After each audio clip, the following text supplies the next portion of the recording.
أعوذ بالله من الشيطان الرجيم من همزه ونفخه ونفسه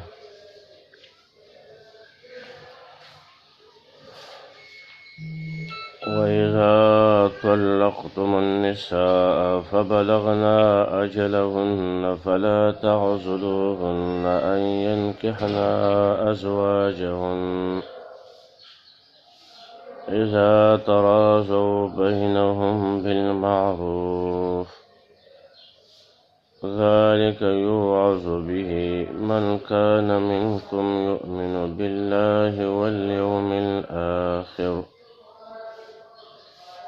ذلك أزكى لكم وأطهر والله يعلم وأنتم لا تعلمون.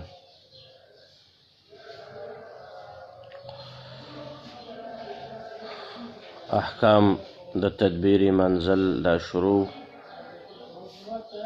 چې د کور اصلاح او د معاشري اصلاح په دې احکام باندې راځي. کومه معاشره کې په کومه کورنۍ کې په کوم کور کې چې په دې احکامو عمل کیږي نو هغه معاشره او هغه کور به جوړي. کومه معاشره او کور کې چې په دې احکامو باندې عمل نه کیږي نو هغې کور کې به جوړه نه وي، اختلافات به وي، دنیا کې هم په هغې کې به نقصانونه وي او د آخرت دپاره هم په هغې کې نقصانونه وي. د آیت کې الله رب العالمین 11 حکم بیانوي د احکامو د تدبیر منزل نه، او غالبا په دې آیاتونو کې په اکثر آیاتونو کې الله رب العالمین رد کوي په رسومو د جاهلیت والاو باندې. جاهلیت والاو رسمونه رواجونه قرآن په هغې باندې رد ورکوي ځکه چې په دې رسمونو کې ظلم وي په زنانو باندې، کله د هغو په رسومو کې ظلم وي په ماشومانو باندې، نو الله هغه مظالم د جاهلیت والاو رد کوي.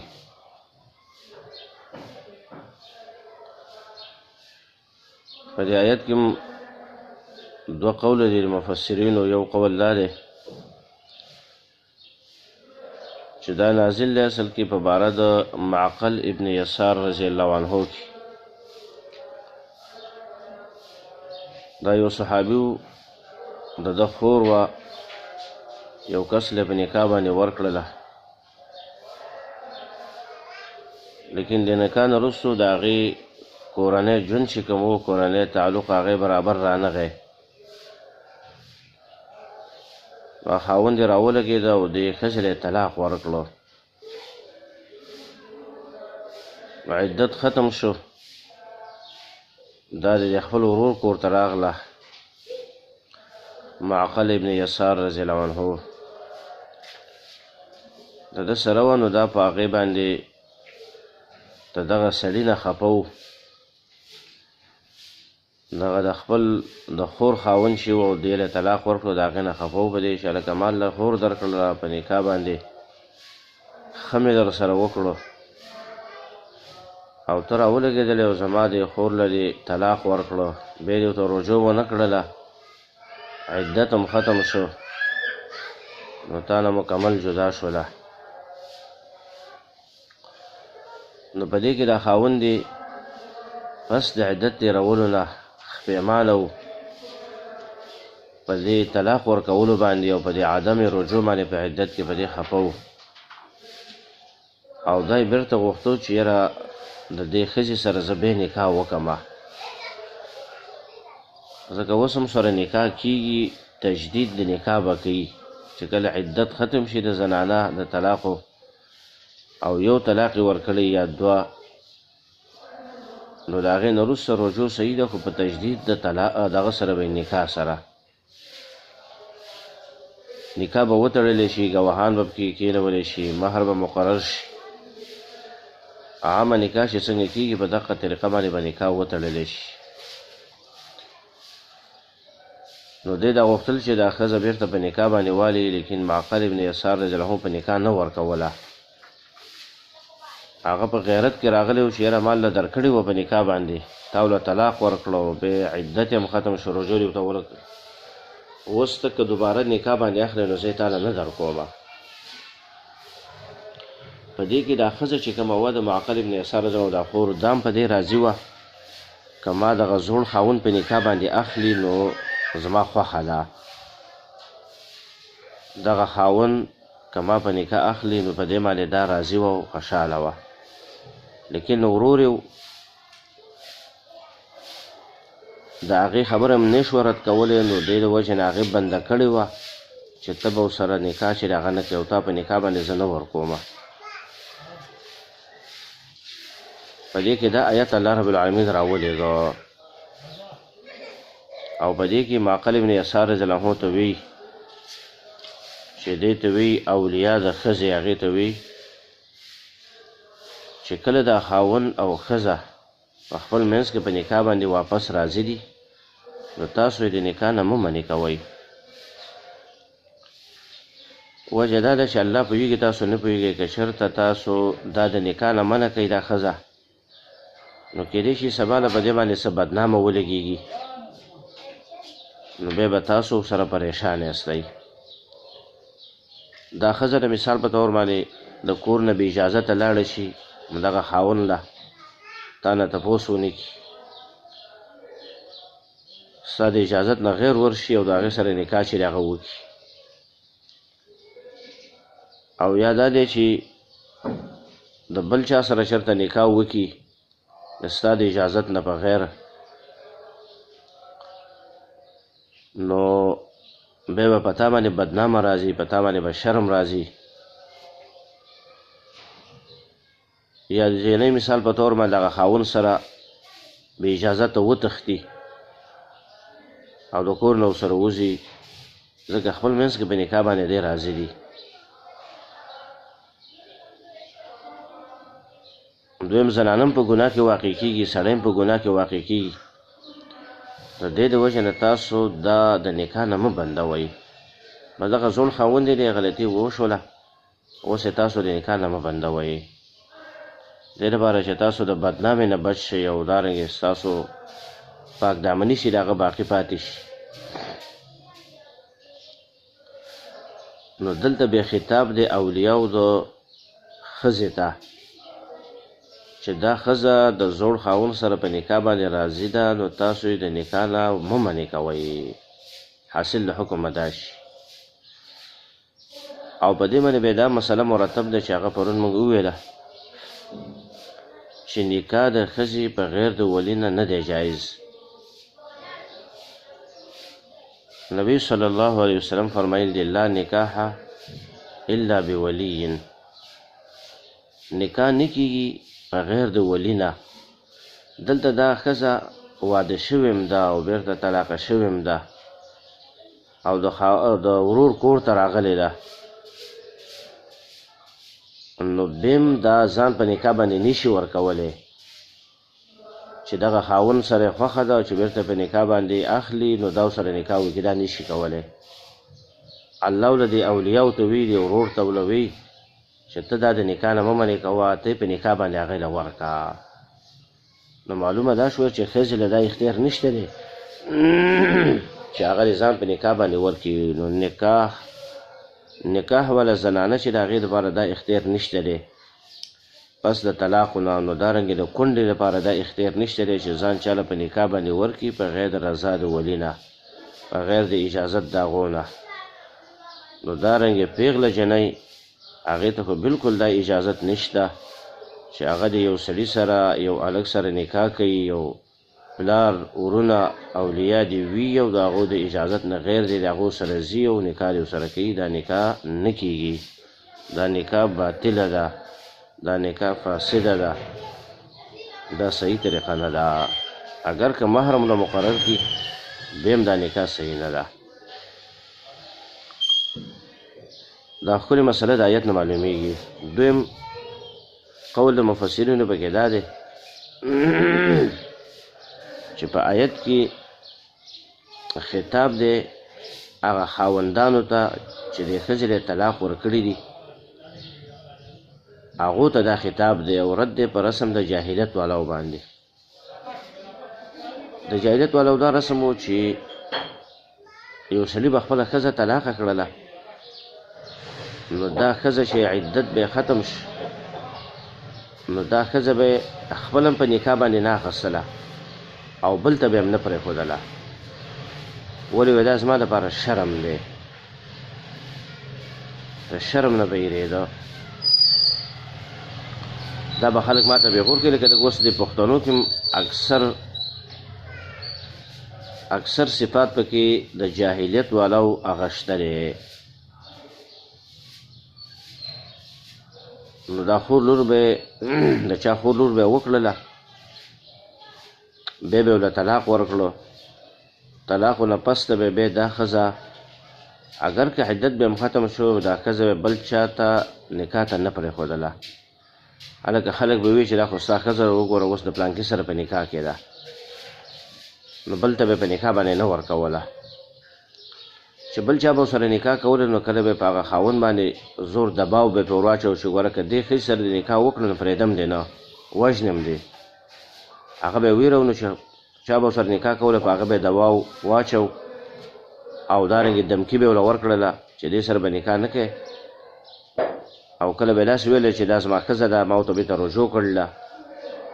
کله به یې دا دروغ ویل چې دې له ما طلاق نه دي ورکړی هسې دا ښځه وایي چې ما له طلاق را کړی دي یا مې طلاق ورکړلی بېرته مې رجوع ته کړې ده او ته زما د ښځې سره نکاح کوې زه تا پرېږدم چېرته. نو هر سړی به بیا دې ته نه تیارېده. نو دا ښځه غریبه به نسې ناسته وه ده به پرېښې وه او بل ته به په نکاح باندې نه پرېښودله په دې وجه چې دا زما لپاره یو پیغور جوړېږي زما لپاره یو شرم جوړېږي. دا د جاهلیت غیرت دا به یې رامخته کوو د الله حکم ته به یې نه کتل. نو الله په دغه طریقه رد کوي چې ګوره دا زنانه ده تا ورسره ژوند تېروه او ژوند ورسره ښه رانغی طلاق دې ورکړو ټیک ده د عدت ختمېدو پر به تا سره په دې کور کې کله چې عدت ختم شو درې حیض و پرون تېر شو د هغې نه پس دا ستا په دې کې اختیار اوس نشته دی. ستا نه دا ښځه جدا شوله نو که دا د بل خاوند سره نکاح کوي نو ستا پکې هېڅ کار نشته دی ته دا نشې منې کولی او دا ته مه منې کوه کنې ته به بیا ظالم حسابېږي. خپله دې پرېښوده او بل ته په نکاح باندې اوس نه پرېږدي. لکه اوس پښتانه هم داسې کوي که نه طلاقه شوې ښځه اکثر په کور کې ناستې وي دا زما لپاره پیغور دی نو کله وایي طلاق مې نه دي ورکړی کله وایي بېرته مې رجوع ته کړله کله وایي چې وره که بل چا په نکاح واخیستله نو موږ دپاره پیغور دی زموږ کورنۍ ته پیغورونه کېږي. دا به دقسې د پلار سره وي چې پلار یې مړ شي او د ورونو سره وي او ډېر په زق زق باندې زندګي په دې جنۍ باندې تېرېږي. الله رب العالمین په قیامت کې د دې سره دا حساب کوي چې تا ولې بل چا نکاح ته نه پرېښودله او خپله هم دې طلاقه کړې وه. نو الله حکم شرعي راولېږه چې دا تاسو د نکاح نه مه منې کوئ چې د نورو خاوندانو سره نکاح کوي. غلط تعلقات به نه ساتي نکاح چې کوي نو نکاح نه به تاسو نه منې کوئ. دا یو شرعي امر دی په دې به تاسو عمل کوئ نو دې سره به ستاسو د کور اصلاح وي د معاشري اصلاح به په دې باندې وي. ځکه چې کله رسمونه رواجونه د جاهلیت باندې عمل کیږي نو کورنۍ کې خفګانونه وي پریشانۍ نه وي. کله چې په شرعي احکامو باندې عمل کیږي په شرعي قوانینو باندې عمل کیږي نو په کورنۍ کې څه وي خوشحالي نه وي اصلاح وي او دارنګې د یو بل نه قربان هغه یو بل نه قربانېږي. نو دا احکام ستاسو لپاره د دنیا فایده هم ده او ستاسو د دین او د آخرت لپاره هم فایده مند دي. وَإِذَا طَلَّقْتُمُ النِّسَاءَ فَبَلَغْنَ أَجَلَهُنَّ کله چې تاسو طلاق ورکړئ زنانو ته پس ورسیږي دا زنانه خپلو هغه نیټو مقرر شوو ته. اجل هغه نیټې ته وایي چې کومه مقرر شوې ده چې هغې ته وایي عدت یې ختم شي. فبلغنا پس ورسیږي دا زنانه اجلهن خپل هغه نیټو مقررو ته. فلا تعذلوهن نو تاسو مه منع کوئ دې زنانو لره ان ينکحنا ازواجهن چې دا نکاح وکړي د خپلو زړو خاوندانو سره اذا تراضوا بینهم بالمعروف کله چې راضي وي دوی په خپل منځ کې په ښه طریقه باندې معروف ښه طریقه دا ده چې په نکاح باندې راضي چې موږ نکاح کوو نور تعلقات نه بلکې نکاح باندې راضي وي نو فلا تعذلوهن کې دا خطاب د اولیاء د ښځې ته شو چې تاسو یې مه منې کوئ چې نکاح ازواجهن دې ته وایي زوج په اعتبار د ماکانه سره دا اسلوب د عربو دی چې دې باندې اطلاق د خاوند کوي بعضې علما وایي چې دې ته مجاز وي هغه د هغو خاصه اصطلاح ده نو په اعتبار د ماکانه سره مخکې خاوند و نو اوس هم الله تعبیر ته نه په خاوند سره وکړي دی په نکاح باندې چې دی په خپل منځ کې راځي نو نکاح نه مه منې کوئ او دویم تفسیر موږ وکړو د هغې مطلب بیا دا دی چې فلا تعذلوهن کې بیا دا خطاب خاوندانو ته دی زاړه خاوندان چې کوم دي مخکني نو ای خاوندانو تاسو مه منع کوئ دا زنانه چې نکاح وکړي ازواجهن د نورو خاوندانو سره دې ته وایي ازواج په اعتبار د ما یکونو سره چې اوس سره نکاح کوي نو په اعتبار د ما یکونو سره دې ته ازواج ویلی دی چې اوس اراده د نکاح لري چې د هغو سره نکاح چې د هغه وکړي کله چې دی راځي په خپل منځ کې بالمعروف په ښه طریقه چې نکاح شرعي ده ذلك يوعظ به من كان منكم دا حکم چې دی واز ورکړی شي به دې سره هغه چاته کان منکم چې وي ستاسو نه یؤمن بالله والیوم الاخر چې ایمان لري په الله تعالی باندې او په ورځ آخرت باندې دا د تاکید د حکم لپاره دا ذکر کوي که تاسو په الله باندې په ورځ آخرت ایمان لرئ نو دا حکم ستاسو لپاره دی او تاسو به دې باندې عمل چې د هغه وکئ ځکه کافران مشرکان جاهلیت والا خو به دې عمل نه کوي خو ای مؤمنانو چې تاسو اسلام قبول کو ایمان هم راوړو الله او آخرت منئ نو دا حکم ستاسو لپاره دی او تاسو به دې باندې واز درکېدی شي ذلکم ازکا لکم واطهر دا حکم چې دی نو دا بچ کوونکی دی تاسو لره د بدنامۍ نه ازکا کله په معنا د پاکوالي سره هم راځي او کله په معنا د بچ کولو سره راځي دا ډېر ښه بچ کوونکی دی تاسو لره د بدنامۍ نه بدنام به در باندې نه راځي شرمېږي به بیا نه و اطهر او ډېر ښه پاکوونکی دی تاسو لره نو بدنامي هم تاسو پاکوي او بچ کوي او دارنګې نورې فعلي دیني چې دی هغه هم پکې شته دی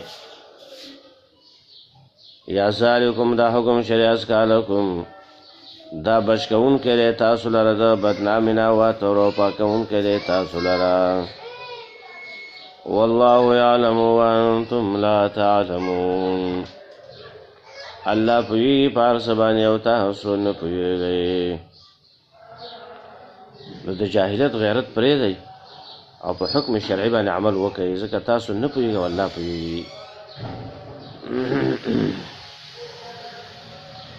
والوالدات يرضعن أولادهن حولين كاملين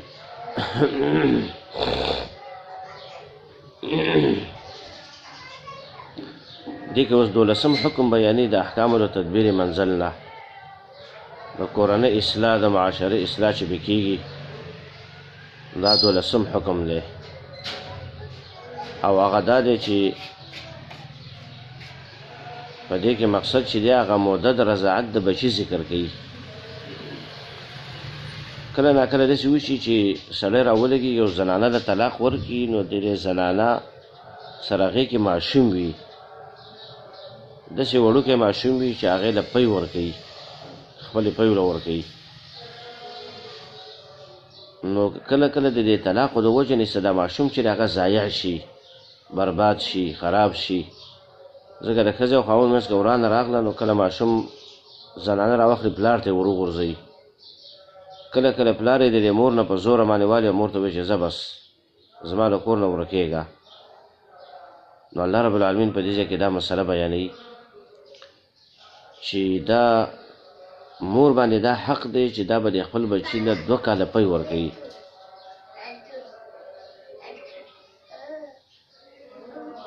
دا په مور باندې دا حق دی په مور باندې چې خپل بچي له به 2 کاله پی چې د هغه به ورکوي. نو پلار باندې دا لازم دی د پلار د بچي باندې چې د بچي مور چې د ښځه وه اوس یې له طلاق ورکړی دی دې له به خرچه هم ورکوي، رزق خوراک خرچه به هم ورکوي، کپړې به هم لکوي او به د دې سره به په دې کور کې او د ده بچي له به پی چې هغه ورکوي. نو مدت رضاعت پکې ذکر دی چې 2 کاله دي. اوس که داسې وشو چې د بچي صحت برابري او تکړه دی، کمزوری نه دی او دوی مشوره وکړي دا ښځه او خاوند په دې چېرې دا بچی به د دې نه پرېږدو د 1 کال په اندازه دی، صحت یې برابر دی، نو دې نه به یې پرېږدو یا د 1.5 کال دی. نو الله فرمایي دا هم جایز ده، دا هم څه منع نه ده چې د دې دواړو په رضا باندې په خوښه باندې ماشوم د دې نه پرې کوي د 2 کالو نه مخکې چې کله د بچي دپاره پکې مصلحت او فایده وي چې هغه نه ضایع کېږي او نه خرابېږي، نو جایز ده دا. لیکن سړي ته وي چې دا ستا په کور کې ده ګویا کې دا پردۍ ښځه ده، ځکه تا له طلاق ورکړی دی، عدت یې ختم شو، نو د دې خرچه خوراک جامې دا به په تا باندې وي. نو دارنګې دا پلار منې کوي الله رب العالمین د دې نه چې د مور له ضرر مه ورکوه، مور له به ضرر نه ورکوي. د دې بچي مور چې ده چې ستا مخکنۍ ښځه وه دې له به ضرر نه ورکوي. د ضرر طریقې چې هغه دا ده چې پلار راولګېږي او د ښځې نه دا بچی په زور اخلي چې زه په تا باندې پیوله نه ورکوم، نو مور په دې ډېره خفه کېږي. دویم ضرر چې هغه دا دی چې پلار یې مور ته ورکوي چې هغې ته وایي پی به ورکوي لیکن خوراک څښاک د جامې خرچه دا به زه تاله نه در کوم، دا زیاتۍ ورسره کوي. نو الله فرمایي دا جایز نه دي چې پلار د دې بچي راولګېږي او د دې بچي مور له ضرر ورکوي یا دې بچي اخلي او یو له خرچه او نفقه نه ورکوي صحیح طریقه باندې. دارنګه الله مور هم منې کوي چې مور له هم دا جایز نه دي چې پلار له ضرر ورکوي پلار د بچي، ځکه شریک بچی دی که نه، پلار له به ضرر نه ورکوي. پلار له ضرر دا دی چې دا بچی راواخلي او پلار ته ور وغورځوي ورته وایي چې زه له پی نه ورکوم، انکار وکړي. ستا بچی دی ما له دې طلاق راکړه او دا خو بچی خو نسب پلار پسې ځي، نو زه دې له اوس پی چې د هغه نه ورکوم انکار وکړي. نو الله فرمایي داسې د نه کوي چې مور راولګېږي او پلار د دې بچي له ضرر ورکوي په انکار کولو سره د پی ورکولو نه. او یا دا دی چې دونه خرچه او نفقه غواړي د خاوند نه چې د هغې وس نه کېږي، وس ماله به دومره خیرچه راکړې، ماله به دومره پیسې راکړې، دومره نفقه به راکړې چې هغه د خاوند د وس نه چې د هغه بارې زیاتې وي په هغې باندې ظلم کوي، نو دا ضرر به دا مور پلار د دې بچي دی چې هغه نه ورکوي.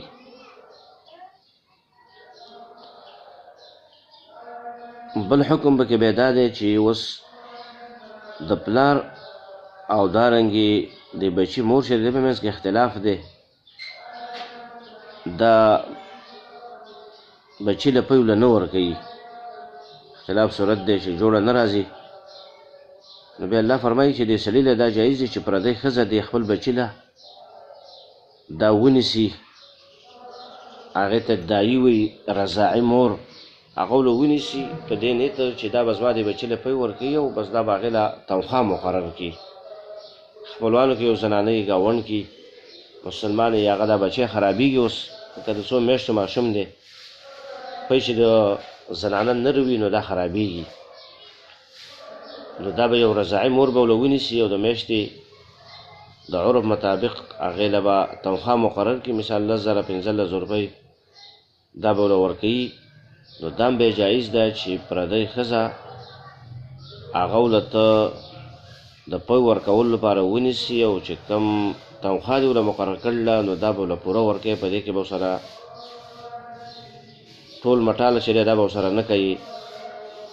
او دارنګې هغې کې به دې پیسې نه نیسي. میاشتې پوره کېدله نو بس په خپل طریقه باندې ښایسته طریقه باندې به دا پیسې پوره ورکوي. نو الله ډېر علیم خبیر حکیم ذات دی. دې آیات کې مقصد من دا دی چې رد دی په رسم د جاهلیت والاو باندې او دارنګې د بچي ضایع کېدو خطره ده چې کله ښځې له طلاق ورکړی شوي نو الله رب العالمین د هغې طریقه ښیي دې لپاره چې ماشوم ضایع نشي، ماشوم خراب نشي. ځکه چې ښځې له د طلاق ورکړو نو د ښځې او خاوند په منځ کې غالبا نفرت وي، بغض وي. دلته اوس ماشوم خرابېږي نو د هغې احکام الله رب العالمین چې هغه ذکر کوي په دې اوږد آیت کې ډېر احکام پکې دي. والوالدات یرضعن اولادهن، هغه میندې طلاقې شوې نو دا به پی ورکوي خپلو بچو ته حولین کاملین 2 کاله پوره. لمن اراد ان یتم الرضاعة، دا حکم د هغه چا دپاره دی چې غواړي چې پوره کړي هغه موده د پی ورکولو. ان یتم الرضاعة چې دا غواړي چې پوره کړي هغه موده د پی ورکولو، هغه پوره کوي، دا اراده ده. نو دا به 2 کاله پی شي هغه به ورکوي. والوالداتو کې یو قول دا دی چې دې نه مراد مطلقې میندې دي، که طلاقې شوي که غیر طلاقې شوي، د خاوند په نکاح کې طلاق یې ولنی ورکړی دې ته هم شامل دی. نو بس دا حکم د ټولو لپاره دی چې د بچي حق دی په مور باندې چې دې له به 2 کاله پی ورکوي. دویم قول دا دی چې نه والداتو نه مراد ذکر د مطلق دی خو مراد ته نه مقید میندې دي. مقید دا دي چې هغه میندې چې هغو له طلاق ورکړی شوي وي. وجه یې دا ده چې کله له طلاق ورکړی شوي نو په دغه وخت کې د بچي ضایع کېدل راځي او د بچي د خرابېدو خطره ده، د ضایع کېدو خطره ده. الله د هغې حکم ذکر کوي. هر چې خپله مور ده چې هغې له خاوند طلاق نه ورکړی نو هغه خو خامخا په هغې باندې دا حق دی، د دې بچي په حق دی چې دا به 2 کاله خپل بچي له پی چې د هغه خامخا ورکوي. دا حق دی په مور باندې بچي له پی ورکول. خو دلته طلاق شوي میندې چې د هغه مراد دي. یرضعن اولادهن، علما وایي دا خبر دی خو په معنا د امر سره دی. خو کله کله خبر راوړي، جمله خبریه راوړي، مقصد تینا امر وي خو د تاکید دپاره دا ذکر کیږي عربی لغت کې. یرضعن دی به پی ورکوي، پی دی ورکوي اولادهن خپلو بچو ته حولین کاملین 2 کاله پوره. نو دې نه معلومه شوه چې موده د رضاعت بس 2 کاله دی. پوره موده د رضاعت بس 2 کاله. او که چېرته وروسته راځي، که چېرته د دې نه مخکې پرې کوي او د بچي صحت برابري نو هم په کال پس 1.5 کال پس هم که ښځه خپل بچی د تینه پرې کوي نو دا له جایز ده، په دې شرط باندې چې بچی ضایع کېږي نه، خرابېږي نه او صحت برابر دی. نو به که د 2 کالو نه مخکې د تینه پرې کوي نو جایز ده. او که بچی صحت خرابي نو 2 کالو پورې د دې حق دی چې دا به ورله پی ورکوي. به بعض علما وایي چې د 2 کالو نه بچی ور واوښتو نو هغې له به پی نه ورکوي. وجه دا ده چې دلته اکثر موده د رضاعت الله ذکر کړې ده، ویلي دي چې ان یتم الرضاعة. دا حکم د هغه چا دپاره دی چې هغه دا غواړي چې پی ورکولو موده پوره کړي. نو پوره موده یې دا ده چې 2 کاله به پی ورکوي. 2 کالونه چې ماشوم واوښته 2.5 کاله 3 کاله نو بیا به له مور پی نه ورکوي. دا پی ورکول بیا صحیح کار نه دی. بس دا آخري موده ده، اکثر موده د رضاعت هغه 2 کاله شو. دویم قول دا دی چې نه، که د 2 کالو نه ور واوړي دوه نیمو کالو د 3 کالو ماشوم وي او مور ورله پوی ورکوي په خپله خوښه باندې ورکولی شي په هغې کې څه ممانعت چې د هغه نشته دی خو دلته حکم دا د هغه چا دپاره دی چې دغه مورې طلاقه شوې ده او ماشوم له پوی ورکوي نو دا به د 2 کالو پورې ورکوي 2 کالو پورې به دا وي او که د 2 کالو نه مخکې پرې کوي نو مخکې مسله ذکر شوله چې هغه هم جایز ده دویمه مسله ته دا معلومیږي چې موده د رضاعت چې په هغې کې رضاعت ثابتېږي نو دا هله به وي چې د 2 کالو نه کم وي که د 2 کالو نه یو ماشوم ور واوښتو د 3 کالو 4 کالو او هغې له یوې ښځې تی ورکړو نو دا ښځه په دې باندې نه حرامېږي دا د ده رضاعي مور نه ګرځي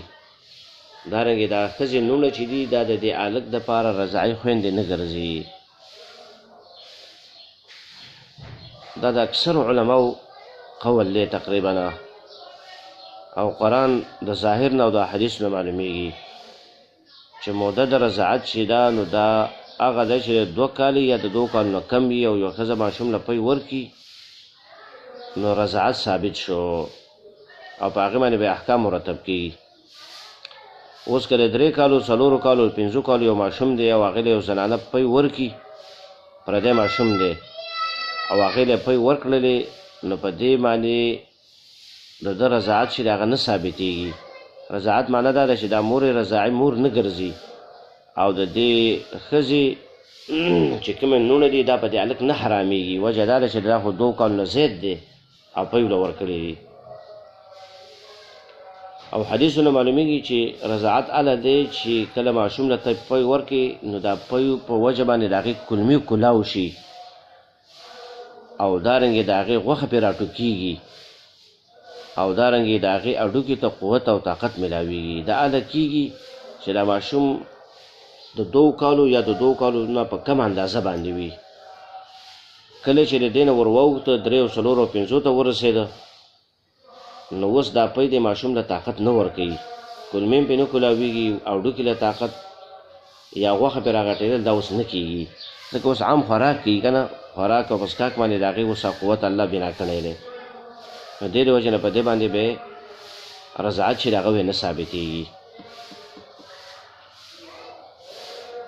او دارنګې رضاعت په دې باندې ثابتېږي چې ماشوم وږی دی او ته له پی ورکړې په دې پی باندې صرف موړ شي نور خوراک سکاک وغیرې نه یې کلی لکه مختلف احادیث نه دا خبرې معلومیږي ما اختصار پکې وکړو نو دغه مسله چې د هغه ترنه معلومه شوله امام ابو حنیفه رحمه الله نه نقل دی هغه وایي موده د رضاعت چې د هغه 2.5 کاله ده چې یو مور ماشوم له پی ورکوي 2.5 کاله پورې د هغې حق دی دا به ورکوي او هغه استدلال کوي د سورت احقاف د آیت نه چې وحمله وفصاله 30 شهره لیکن قول دغه په دې باره کې کمزوری معلومیږي ظاهر د دې آیت نه خلاف دی او هلته مطلب من دا دی چې حمله معنی دا دی چې ادنا موده د حمل د ښځې هغه 6 میاشتې ده او دارنګې وفصاله تینه پرې کولی به 2 کاله شو 2 کاله 40 میاشتې شوې کمه موده د حمل چې دی نو هغه 6 میاشتې شو نو 6 او 40 دا 10 میاشتې شوې دا پکې ظاهر تفسیر دی په هغه آیت کې خپل ځای کې به انشاءالله راشي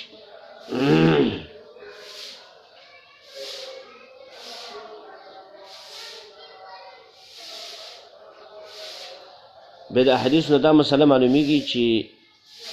کومه ښځه چې یو پردي ماشوم له پی ورکړي نو د یو حدیث نه دا معلومیږي چې 3 ځلې پی ورودلې په 3 ځلو سره رضاعت ثابتېږي او که 1 ځل یا 2 ځلې پی ورودل نو په دې باندې رضاعت د هغه نه ثابتېږي او بل حدیث امام مسلم راوړی دی د هغې نه معلومیږي 5 رضاعات 5 ځل چې پی وروي ولې حدیث کې راځي چې مخکې الله رب العالمین قرآن کې 10 رضاعات ذکر کړي چې 10 کرت ماشوم پی وروي نو په دې باندې به رضاعت ثابتېږي او دا ښځه به د دې ماشوم رضاعي مور ګرځي 10 کرت به وي هغه منسوخ شو په 5 رضاعاتو سره حدیث دی 5 رضاعاتو سره هغه به منسوخ شو نو 5 رضاعت باقي پاتې شو او 5 ته منسوخ شو او رسول الله صلی الله علیه وسلم چې وفات کېده نو عمل په مدې باندې و چې په 5 رضاعتو باندې به رضاعت چې هغه ثابتېده. رسول الله صلی الله علیه وسلم وفات شو خبر په مدغه 5 رضاعتو باندې پاتې شوله. رضاعت معنی دا ده چې یو ښځه ده یو ماشوم ده، مهمې مسلې دي. ګوره یو ښځه ده یو ماشوم میتي ته واچو نو دا ماشوم یو ځل پی وروي نو بیا دا سینه چې هغه پرېږدي خوله ترې لرې کړي نو دا یو رضاعت شو. بیا ورته خوله ور واچي بیا پی چې هغه ته لږ وروي نو دا 2 رضاعت شو. نو بیا درېیم ځل وکړي څلورم پنځم 5 کله چې هغه داسې وکړو نو په دې باندې دا ښځه اوس په ده باندې حرامه شوه، مور یې شوله او د دې دا نونه چې دي نو دا پې حرامې شوې ځکه دا یې رضاعي خویندې شولې. نو دا بیا ناشنا مسله دا ده چې یو ځل دا ماشوم د دې ښځې تي ته خوله ور واچي او پی لږ راکاږي او بیا ترې خوله لرې کړي دوباره وله دا ښځه پی ورنه کړي او درېیم ځل او څلورم پنځم ته یې ونه رسوي یا 2 ځل دغسې ته یې وروي نو په دې باندې حرمت چې دی هغه نه ثابتېږي. د دې ښځې حرمت او د دې د نورو حرمت دا په ده باندې نه ثابتېږي. دا ناشنا مسله ده او دا تقریبا د محدثینو مذهب دی چې په 5 رضاعاتو باندې دا دغه ثابتېږي، حرمت چې دغه ثابتېږي. او بعض علما 3 رضاعت وایي 3 ځل پی رودل. امام ابو حنیفه رحمه الله هغه وایي چې نه که یو ځل هم د تي ته ماشوم کومې ښځې واچو لږه پی ورودل او که ډېرې ولودل نو بس چې لږ غوندې پی هم خېټې ته لاړ او کلمو ته لاړ بس په دې باندې رضاعت ثابت شو. دا ښځه په دې ماشوم باندې حرامه شوله، دا یې رضاعي مور شوله او دغه رضاعي خویندې شوې د هغې نونه چې دي.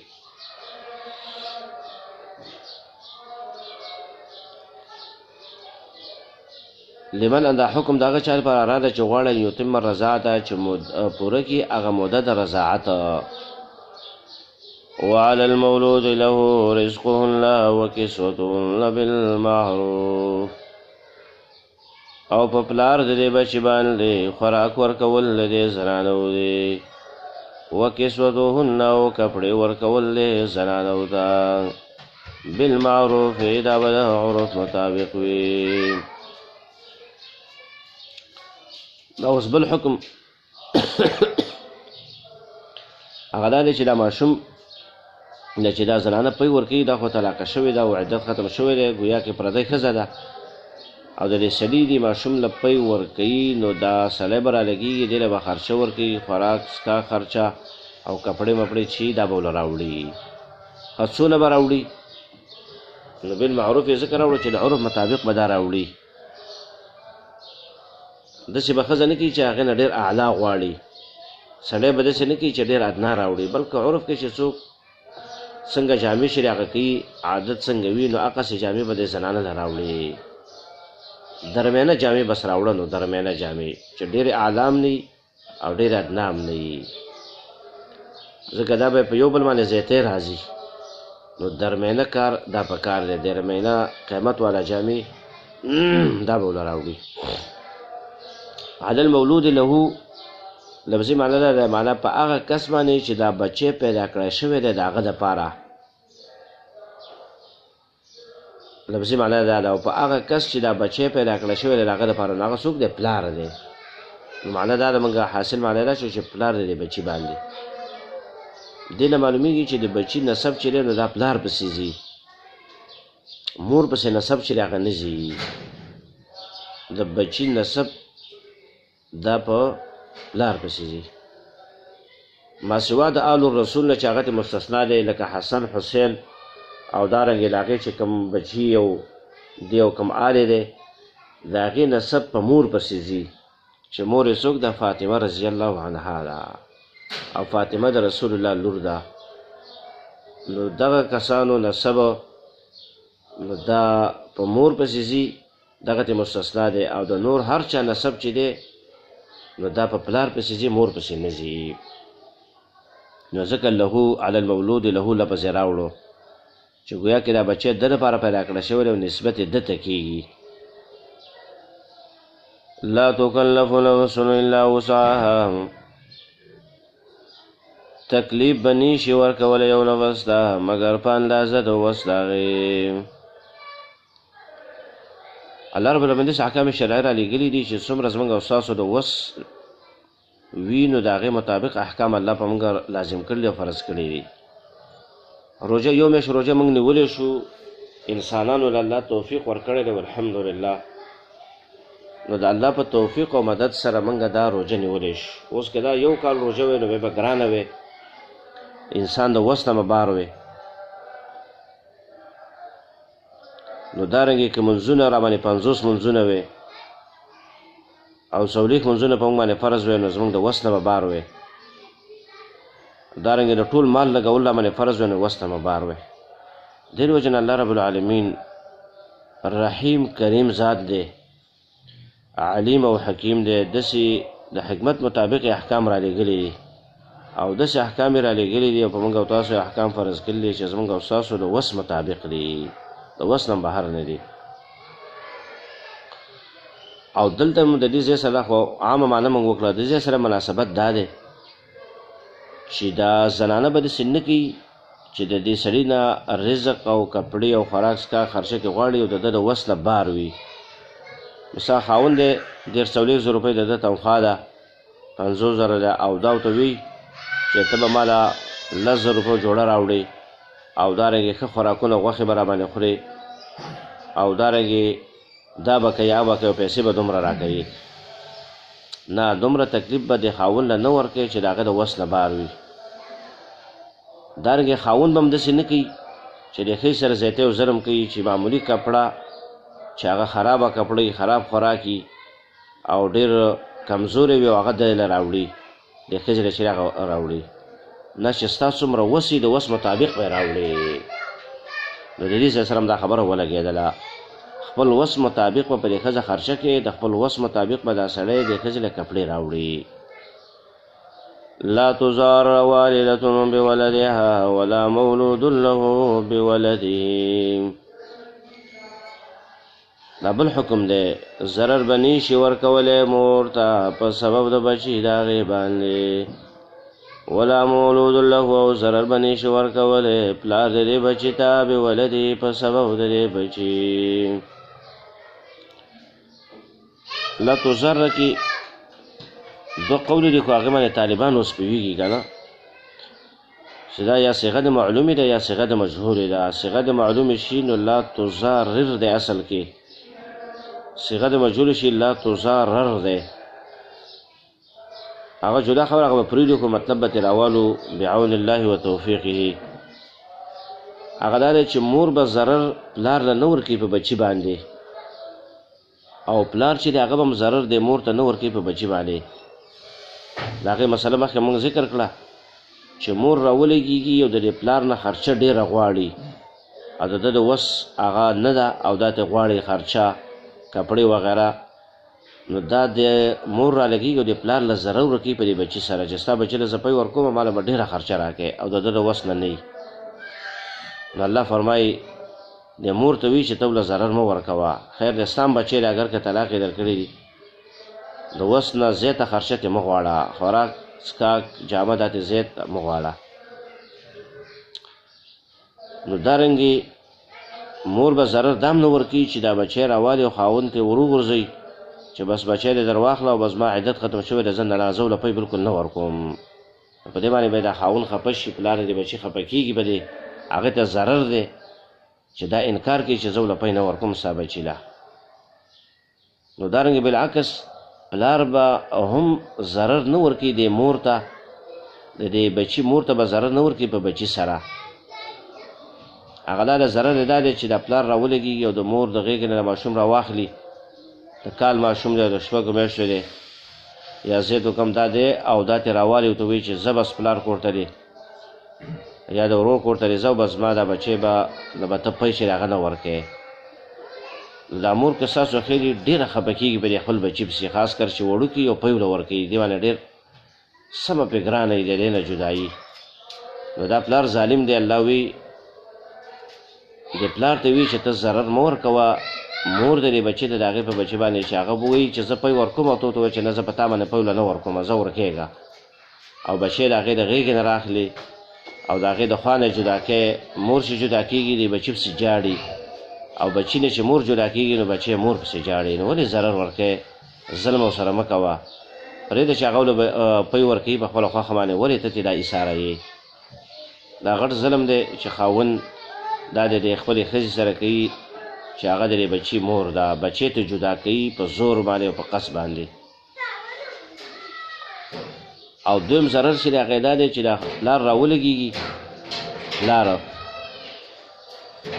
او د بچي مور ته ضرر په دې ورکوي چې هغې له د خوراک څښاک او د جامې خرچه له نه ورکوي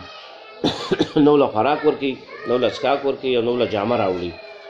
او ته وایي چې بس ما د بچی دی بس دې لکه ته پی ورکوې وله ورکوې خو دا یو شی هم نه زه نه در کوم د خوراک څښاک خرچه ولې په ما باندې نه بس خپل کار کوه نو دم زیاتې کوي نو ځکه وي لا تزار ضرر به نشي ورکولی والدتونو یو مور ته بولدها په سبب د بچي د هغې ولا مولود له بولده او ضرر به نشي ورکولی پلار د دې بچي ته په سبب د دې بچي باندې وعلى الوارث مثل ذلك او په وارث باندې مو نفقه واجب ده په مثل د دې باندې وارث نه مراد یو قول دا دی چې دا پلار چې دغه مړ شي پلار او دا بچی چې دغه پاتې شي وړوکی او دی له طلاق ورکړي دي نو اوس د دې ماشوم باندې په دې زنانه باندې چې خرچه کوي نو وارث به کوي وارث چې کوم دی د دې پلار په مال کې چې کوم ورثه دي نو هغه به په دې ماشوم باندې خرچه شي هغه کوي او همدارنګه د مور له به هم خرچه ورکوي لکه مثال ترونه دي او دارنګې نیکۍ دی د پلار پلار یې دی نو هغه اوس وارث دی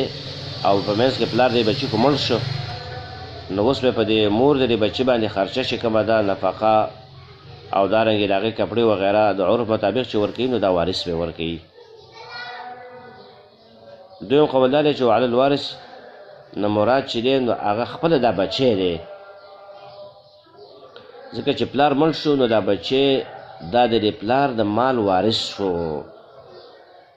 د پلار مال بچی ته پاتې دی که نه اگر که نور ورثه هم وي خو دا هم وارث دم په دې میراث کې حصه رسېږي اوس اگر که دا ماشوم دی خو د ده د دې مال نه به په دې مور باندې به خرچه کېږي نفقه کپړې وغیره دا خرچه چې ده نو دا به د دې ماشوم د مال نه چې کوم په میراث کې د دې پلار نه ورته پاتې دی د هغې نه به په دې باندې خرچه کېږي فإن أرادا فصالا عن تراز منهما وتشاور فلا جناح عليهما دا بل حکم که چېرته غواړي دا ښځه او خاوند فصالا تینه پرې کول بچي عن تراز منهما په رضا سره د دې دواړو نه وتشاور او په مشورې باندې نو نشته هېڅ ګناه په دې دواړو باندې ښځه او خاوند مشوره وکړي دغه طلاقه شوې ښځه ده چې ماشوم صحت اوس برابر دی کال پی مې ورله ورکړلې او تندرسته دی او تکړه دی او کال پس لږ له خوراک وغیره دا هم کولی شي نو اوس به یې د تینه چې دغه پرېږدو په مشوره باندې دا کار وکړو نو الله وایي دا هم جایز ده یا دغه طلاقه شوې ښځه نه ده عامه ښځه ده ښځه او خاوند دي او بچی دی نو بچی کله صحتمند دی روغ جوړي برابري نو کال یو نیم کال پس کې هم د تینه رټې کوي جایز ده او که چېرته بچي صحت خرابي کمزوري نو حق یې دا دی چې 2 کاله به ولله پی ورکوي لیکن که مخکې پرېکړو د مصلحت په بنیاد باندې جایز ده فلا جناح علیهما په دې ښځه او خاوند باندې بې ګناه نشته دی وإن أردتم أن تسترجعوا أولادكم فلا جناح عليكم إذا سلمتم ما آتيتموه بالمعروف دا اوس بل حکم بیانوي وګوره آیت دی په دې کې ډېر احکام الله ذکر کړه دا بل حکم د هغه ده چې اوس ښځه خاوند منځ کې اختلاف دی ځکه ښځې له طلاق ورکړلي نو هغه وایي چې زه بس دغه له نه ورکوم پی اوس خاوند مجبوره دی چې دې له چې پی به څوک ورکوي نو دا خو ماشوم دی او پی ته ضرورت دی نو الله فرمایي د پلار ته ولوي او دارنګې د دې ماشوم ورثو ته که تاسو رالګېږئ او د دې ماشوم دپاره بله ښځه نیسئ په پیسو باندې خپلوانو کې څوک یا په ګاونډیانو کې یو څوک زنانه هغې ته ووایي ته زما د ماشوم له پی ورکوه زه به تا له میاشتې 10,000 روپۍ درکوم 15,000 پردۍ ښځه ده د دې مور نه ده نو دغه هم چیرې جایز ده خو په دې شرط باندې چې د ښځې سره به زیاتی نه کوي کومې پی چې ورکوي ځکه دې پی باندې خو دا ښځه کمزوري کېږي چې ماشوم لی ورکوي که نه نو چې پردۍ ښځې له تاسو سره خبره د پیسو وکړه د تنخوا دې ورسره وکړه نو هغه به په ټیم باندې پوره ورکوي یو به په ټیم ورکوي هلکه د میاشتې 5 تاریخ باندې 8 10 چې څوک دې سره یاد کړ او چې څونه روپۍ دې ورته یاد کړي هغه به پوره ورکوي داسې به نه کوي چې په 15,000 دې سره خبره وکړه هغه وایي چې صحیح ده زه به پی ورکوم 15,000 روپۍ تنخوا به راکوي او ته بیا 10,000 ورکوي او 12,000 ورکوي 8,000 ورکوي او بیا ورته ما سره نور نشته او دا نه تنګول به نه کوي ظلم به نه کوي تا سره چې کومه خبره کړله هغه مهر دغه پیسې اجرت هغه به پوره ورکوي وإن أردتم که چرته غواړئ تاسو ان تسترجعوا اولادکم چې رضاعي میندې ونیسئ د خپلو بچو دپاره ان تسترجعوا رضاعي میندې ونیسئ پی ورکوونکې زنانه ونیسئ د خپلو بچو دپاره فلا جناح علیکم نه نشته هېڅ ګناه په تاسو باندې اذا سلمتم ما آتیتم کله چې پوره ورکوئ تاسو هغه مال چې تاسو مقرر کړی دی د یو دپاره بالمعروف د عرف مطابق سلمتم پوره ورکوئ ما آتیتم معنی هغه مال چې تاسو د دیو دپاره مقرر کړی دی چې مثال دونه به مهر به وي بالمعروف یو معنی د عرف مطابق چې عرف کې د دې څومره پیسې چې راغه رسېږي هغه به ورله ورکوي څومره تنخوا یې کېږي یا بالمعروف په ښه طریقه باندې په خپل هغه تاریخ به ورکوي او دارنګې پوره به ورکوي رسوال او تاخیر چې د هغه به پکې نه کوي واتقوا الله واعلموا ان الله بما تعملون بصير ویریږئ د الله نه او پوه شئ یقینا الله په هغه عملونو چې تاسو کوئ لیدونکی دی ستاسو یو عمل هم د الله رب العالمین نه پټ نه دی الله ستاسو عملونو ته ګورئ د دې وجه نه ظلم مه کوئ زیاتی مه کوئ رسمونو جاهلیت والاو نه ځان وساتئ واتقوا الله د الله نه ویریږئ چا کې چې د الله یېره راغله نو بس دا کامیاب شو دا به د هر حکم شرعي ته هغې ته غاړه ورکوي او د ظلم د زیاتي نه ځان ساتي رسمون رواجون نه ځان ساتي والذین یتوفون منکم ویذرون ازواجا یتربصن بانفسهن 4 اشهر وعشرا دا اوس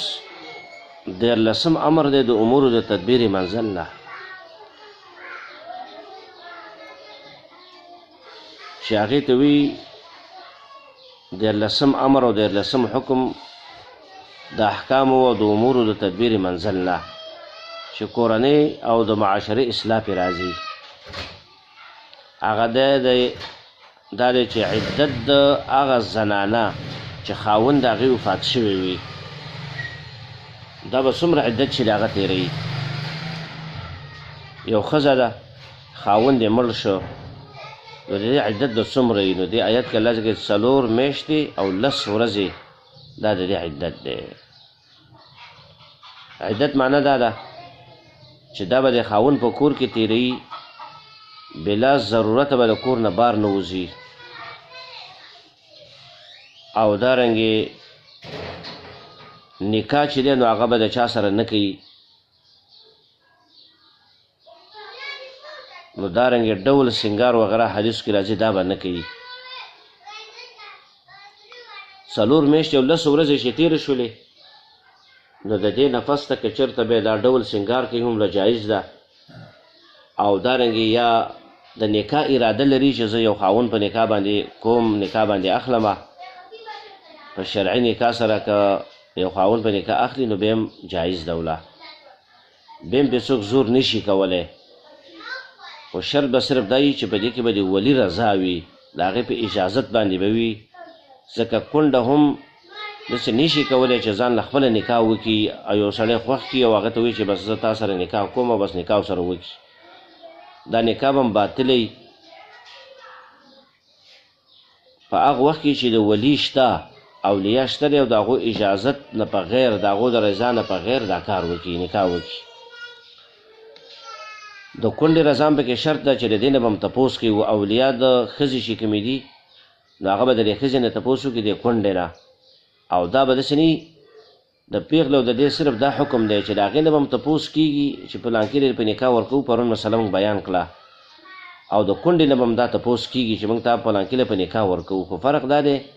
چې پیغله جنۍ اکثر حیا والی حیا برقراره پاتې شوي نو هغه شرمیږي نو دې د وجې نه داسې نشي ویلی چې او دا کوم یا نه کوم کلکه خبره نشي کولی نو دې د وجې نه چې کله هغه داسې نشي ویلی صفا نو که چېرته حدیث کې راځي که غلې شوله نو دلیل یې د رضا دی یا یې وخندل دا دلیل د رضا دی او هر چې کونډه ده د دې فرق دا دی چې دې نه به هم تپوس کېږي خو دا به په دې خوله باندې داسې وي چې او پلانکی کوم پلانکی نه کوم ځکه دا خو د خاوند والا ښځه دا خبره اوس کولی شي د دې شرم او حیا دومره نه ده اوسه ځکه د خاوند سره وخت تېر شوی دی نو دې د وجې نه دا به وي چې او پلانکی کوم یا نه کوم په دې قول سره به دا بیان کوي هسې غلی کېدل او یا خندا دا دلیل د هغې به نه بلکې خبره به کوي احادیث نو دا فرق معلومیږي نور په دې کې رضا د ولی دا شرط ده چې پلار یې هغه به په نکاح ورکوي که ورونه یې هغه به په نکاح ورکوي نیکه یې هغه به ورکوي که دغه نی ترونه به یې هغه به په نکاح ورکوي خپله ځان له د نکاح سیسټم ځان په نکاح ورکول دا نشي کولی بغیر د اجازت د هغو نه نو کله چې 4 میاشتې او 10 ورځې تېرې شي نو د دې لپاره به دا اجازت شته دی چې هغه نکاح کوي نکاح هم کولی شي او که ډول سینګار کوي نو هغه هم کولی شي لیکن 4 میاشتو او 10 ورځو کې په دې باندې دا پابندي ده بیا الله ښه پوهېږي چې دا 4 میاشتې او 10 ورځې ولې مقرر کړې په دې کې د الله پوهېږي او د الله ډېر حکمتونه دي په هر حکم شرعي کې د الله حکمتونه ډېري کله به موږ ته معلوم وي کله به نه وي کله به موږ ته یو حکمت دو معلوم وي او الله ته ډېر معلوم دي خو یو حکمت پکې دا دی چې په دې 4 میاشتو کې د دې ښځې د خېټې د حمل پته لګېږي چې د دې په خېټه باندې حمل شته که نشته دی الله داسې لوی ذات دی حکیم ذات نو ځکه ولې دا نیټه مقرر کړه او عدت چې دا به 4 میاشتې 10 ورځې وجه دا ده 4 میاشتو کې دا ماشوم په دې خېټه کې مکمل شي د هغې نه پس کې الله به روح واچي نو چې روح به کې الله واچي نو زنانه ته پته لګېږي چې زما په خېټه باندې بچی دی دا پته ورته لګي نو دې د وجې نه چې کله په خېټه باندې حمل و نو د هغې عدت بیا 4 میاشتې او 10 ورځې نه دی اوس به دا زنانه ناستې که 8 میاشتې تېرې شوې او که 9 تېرې شوې چې څو پورې وضع د حمل یې نه شوي ماشوم ول الله نه پیدا کړی نو دا د عدت د هغې نه ختمېږي او نه د چا سره نکاح کولی شي او نه ډول سینګار کولی شي په دې کې حکمت دا دی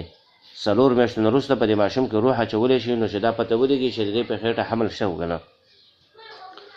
نو اوس مسله دا شوله که په خېټه باندې حمل نه و نو بس د هغې عدت 4 میاشتې او 10 ورځې شو که په خېټه باندې حمل و نو د هغې عدت چې دی نو هغه به وضع د حمل ده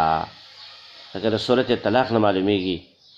که هغه میاشت پسې بچی پیدا شي مثال نو بس د دې عدت ختم شو 2 میاشتې پس پیدا شي عدت ختم او که د بچی حمل موده چې هغه اوږده وه او 6 میاشتې 8 میاشتې پس چې هغه پیدا شو نو بیا به عدت ختمیږي دا ناشنا مسله ده چې صورت طلاق آیاتونه دې سره ولګي نو دا مسله ته معلومیږي او په دې کې ردم دی په رسم د جاهلیت والاو باندې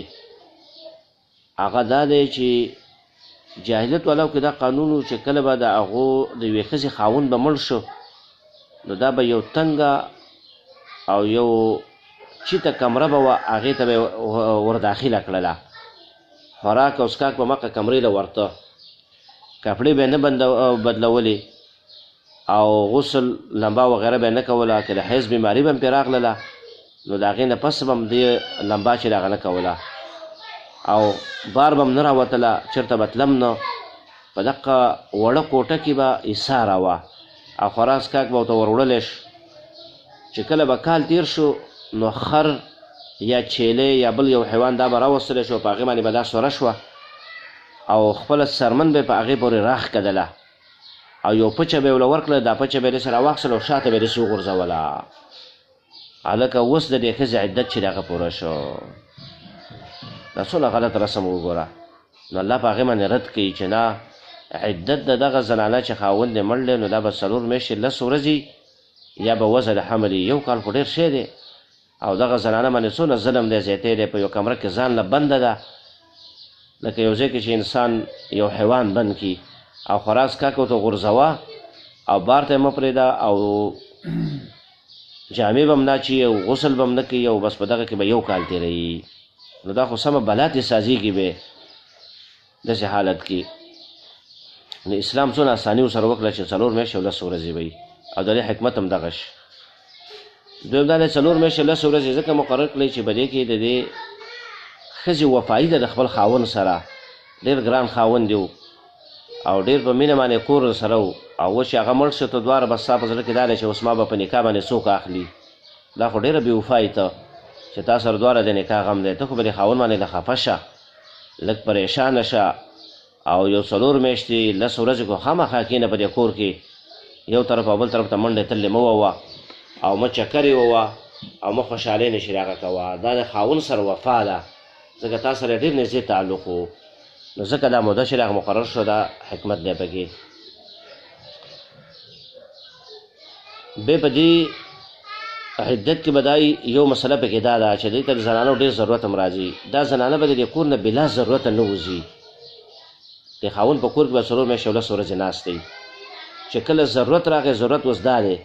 چې دا اوس بیماره ده سخته، خاوند یې مړ دی او دا چې ډاکټر له نه ځي نو دا خو بیماره ده به څه کوي. نو داسې ضرورت په وخت کې دا به تللی شي ډاکټر له، د ورځې د خوا نه به ځي او شپه به بل ځای کې نه کوي، شپې له به بیا خامخا بېرته کور د خاوند کور ته به ځان را رسوي. د خاوند په کمره کې به مقصې خوب کوي او دارنګې هلته به یې اوسېدل وي. عدت به د خاوند په کوټه کې او په کور کې تېروي. نو عند الضرورت دا که وځي نو بیا جایز ده، خو شپې له به د خاوند هغه کور ته چې راځي بل ځای کې شپې نشي کولی چې د پلار کور ته ځي او د ورونو کور ته ځي او په نورو ځایونو کې شپې کوي، دا نشي کولی. ظاهر د حدیث حدیث معلومېږي چې دا به ضرورت دپاره که لاړه یا مړي له لاړه یا بل داسې یو ضرورت و هغې له لاړه نو بیا به بېرته واپس راځي او شپه به بل ځای کې چې هغه نه کوي. دا مسله شوه. بله مسله د دې د متعلقاتو بیا دا دی چې په دې 4 میاشتو او 10 ورځو کې به دا اظهار د غم به کوي، احداد هغې ته وایي، د غم ښکاره کول او دارنګې ترک و زنا ډول سنګار وغیره به په دې کې نه کوي. په دې عدت کې که وایي خو دا ګناهګاره ده. لکه ډول سنګار دا دی چې سترګې به نه توري، شونډې به نه سرې کوي، نکریزې په لاس باندې به نه لګوي، پېښتانو به یې نه لګوي او دارنګې چې دی خوشبویه تیل چې دی دا به پېښتانو کې نه استعمالوي، ښې جامې به نه اچوي او دارنګې خوشبویه صابون باندې به نه لامبي او عطر وغیره چې دی دا به نه لګوي. د دې ټولو نه منع ده. ښې جامې چې دی ښایسته زیب و زینت والا جامې چې دی دا به دا ښځه نه اچوي. خاوند یې مړ دی نو دا کونډه ده، دا به دا ډولونه چې دغه نه کوي. 4 میاشتې 10 ورځې پورې دی باندې دا پابندي ده. د دې وجې نه اسلام کې اساني شول او په جاهلیت هغه دور باندې رد وشو. حدیث کې راځي رسول الله صلی الله علیه وسلم یو ورځ باندې ناست و نو یو زنانه ورله راغله ویې فرمیل یا رسول الله زما د دې لور خاوند مړ دی، لور مې کونډه ده، سترګې خوږېږي، آیا که دا رانجې لګولی شي که نه؟ که رانجه ولګوي څنګه به یې رانجه لګولی شي که نه؟ نو رسول الله صلی الله علیه وسلم ته وفرمیل چې نشي لګولی. و یا رسول الله سترګې خوږېږي رانجه له ښه دي، نو که چېرته دا ولګوي څنګه وی؟ نبی صلی الله علیه وسلم ته وفرمیل چې نشي لګولی او بیا وفرمیل چې ګوره د اسلام احکام څومره اسان دی زنانو، تاسو به دې باندې عمل نه کوئ. د جاهلیت په وختو کې به تاسو څومره سخته تېروله. دا ښځه به یو کال ناسته وه، نه به یې شونډې سرې کولې، نه به یې سترګې تورولې او نه به یې لمبا کوله، نه به یې جامې بدلولې. دا هغو کې څونه سختي وه. دا خو زنانه کې د حیض نه پاکې چې لامبي به او بدن په صابون باندې مینځلی شي چې خوشبویه صابون نه وي، کپړې به صفا به اچوي نو دا اسلام کې څونه اساني شوه. اوس تاسو وایئ چې سترګې خوږېږي، نو سترګې چې هغه وخت کې خوږېدلې 1 کال پورې به تاسو سترګې نه تورولې، اوس 4 میاشتې 10 ورځې اوس یې سترګې خوږېږي او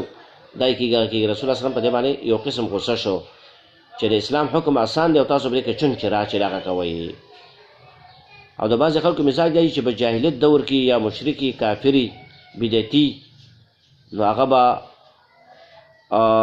په ډېره سختو احکامو باندې به عمل کوي او دارنګه ډېر مالونه به لګوي، خو چې کله ایمان راوړي عقیده د توحید چې هغه ومني توحید عقیده والا شي نو بیا به جب له لاس نه ځي، بیا وایي یاره بس عقیده مې ښه ده او بس بیا پیسې چې هغه نه لګوي. او ډېر مسلمان داسې چې هغه به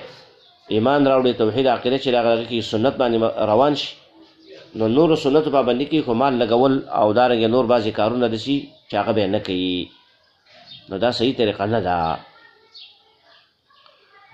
د دې د وجه نه په اسلام په احکامو کې اساني ده، په دې باندې به بیا عمل چې هغه کوي. نو دا مسله چې هغه بیانوي والذین یتوفون منکم، هغه کسانو چې هغې وفات کړی شي ستاسو نه، ویذرون ازواجا او پرېږدي بیبیانې یتربصن بانفسهن 4 اشهر وعشرا، انتظار وکړي دا زنانه په خپلو ځانونو باندې 4 میاشتې او 10 ورځې. فاذا بلغنا اجلهن فلا جناح علیکم، کله چې ورسېږي دا زنانه خپلو نیټو ته نو نشته دی هېڅ ګناه په تاسو باندې. فیما فعلنا فی انفسهن بالمعروف،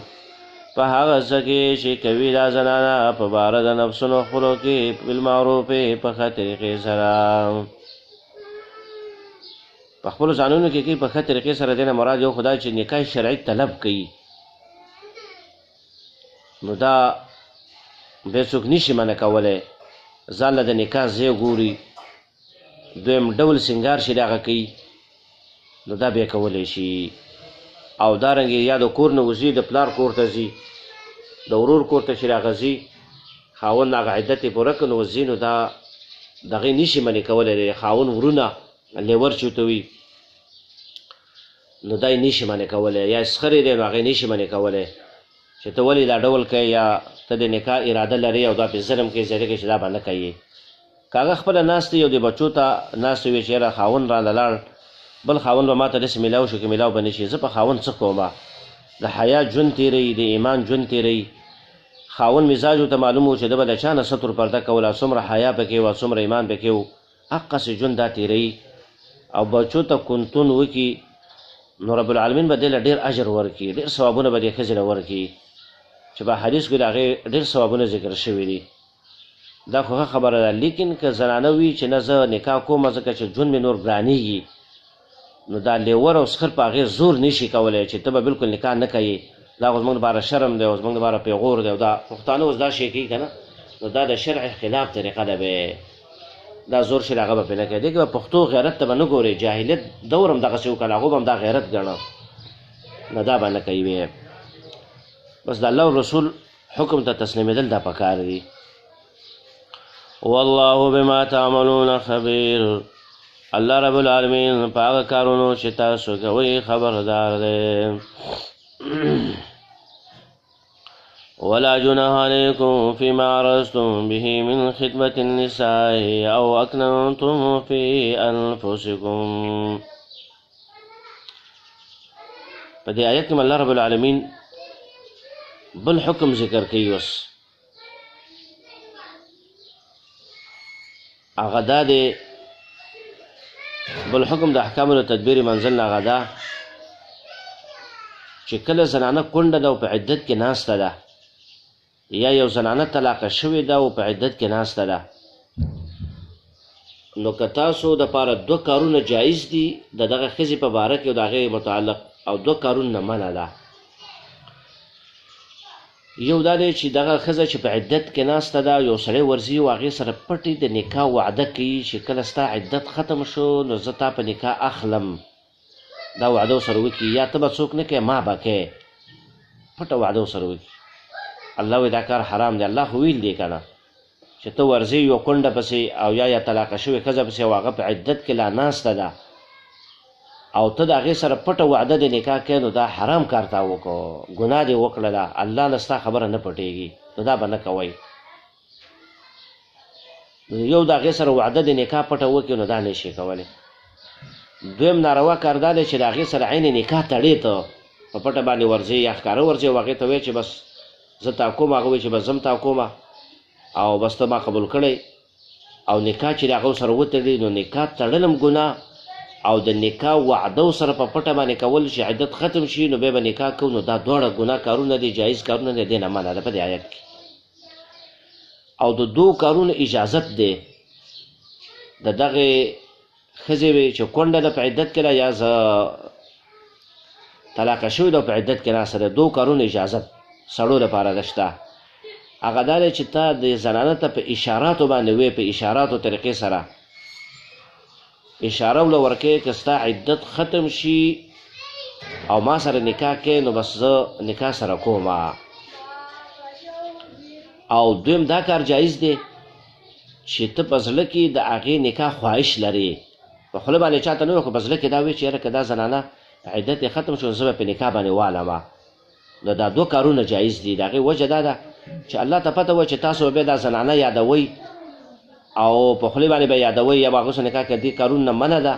نو الله رب العالمین حکیم علیم دی نو دو خبرو اجازت یې درکړو هغې سره په اشارو خبرې کول او یا په زړه کې د هغې نکاح پټې تمنا کول او دارنګې د هغې ارزو کول چې دا عدت ختم شي نو دا که زه په نکاح واخلم ډېر ښه به او دا ډېره نیکه ښځه ده او ډېره ښه ښځه ده ډېره د حیا والا ښځه ده نو یاره زه به د دې سره نکاح کوم په زړه کې دا خبره اړی راړی او زړه کې دې خواهش نو دا په دې نه ګناهګارېږي او د اشارې مطلب چې هغه دا دی علما وي چې زنانه ته ووایي چې یاره زنانه ته داسې خبر ورکړي چې یاره ستا په شان د زنانه چې مړه هغه د نکاح نه پاتې کېږي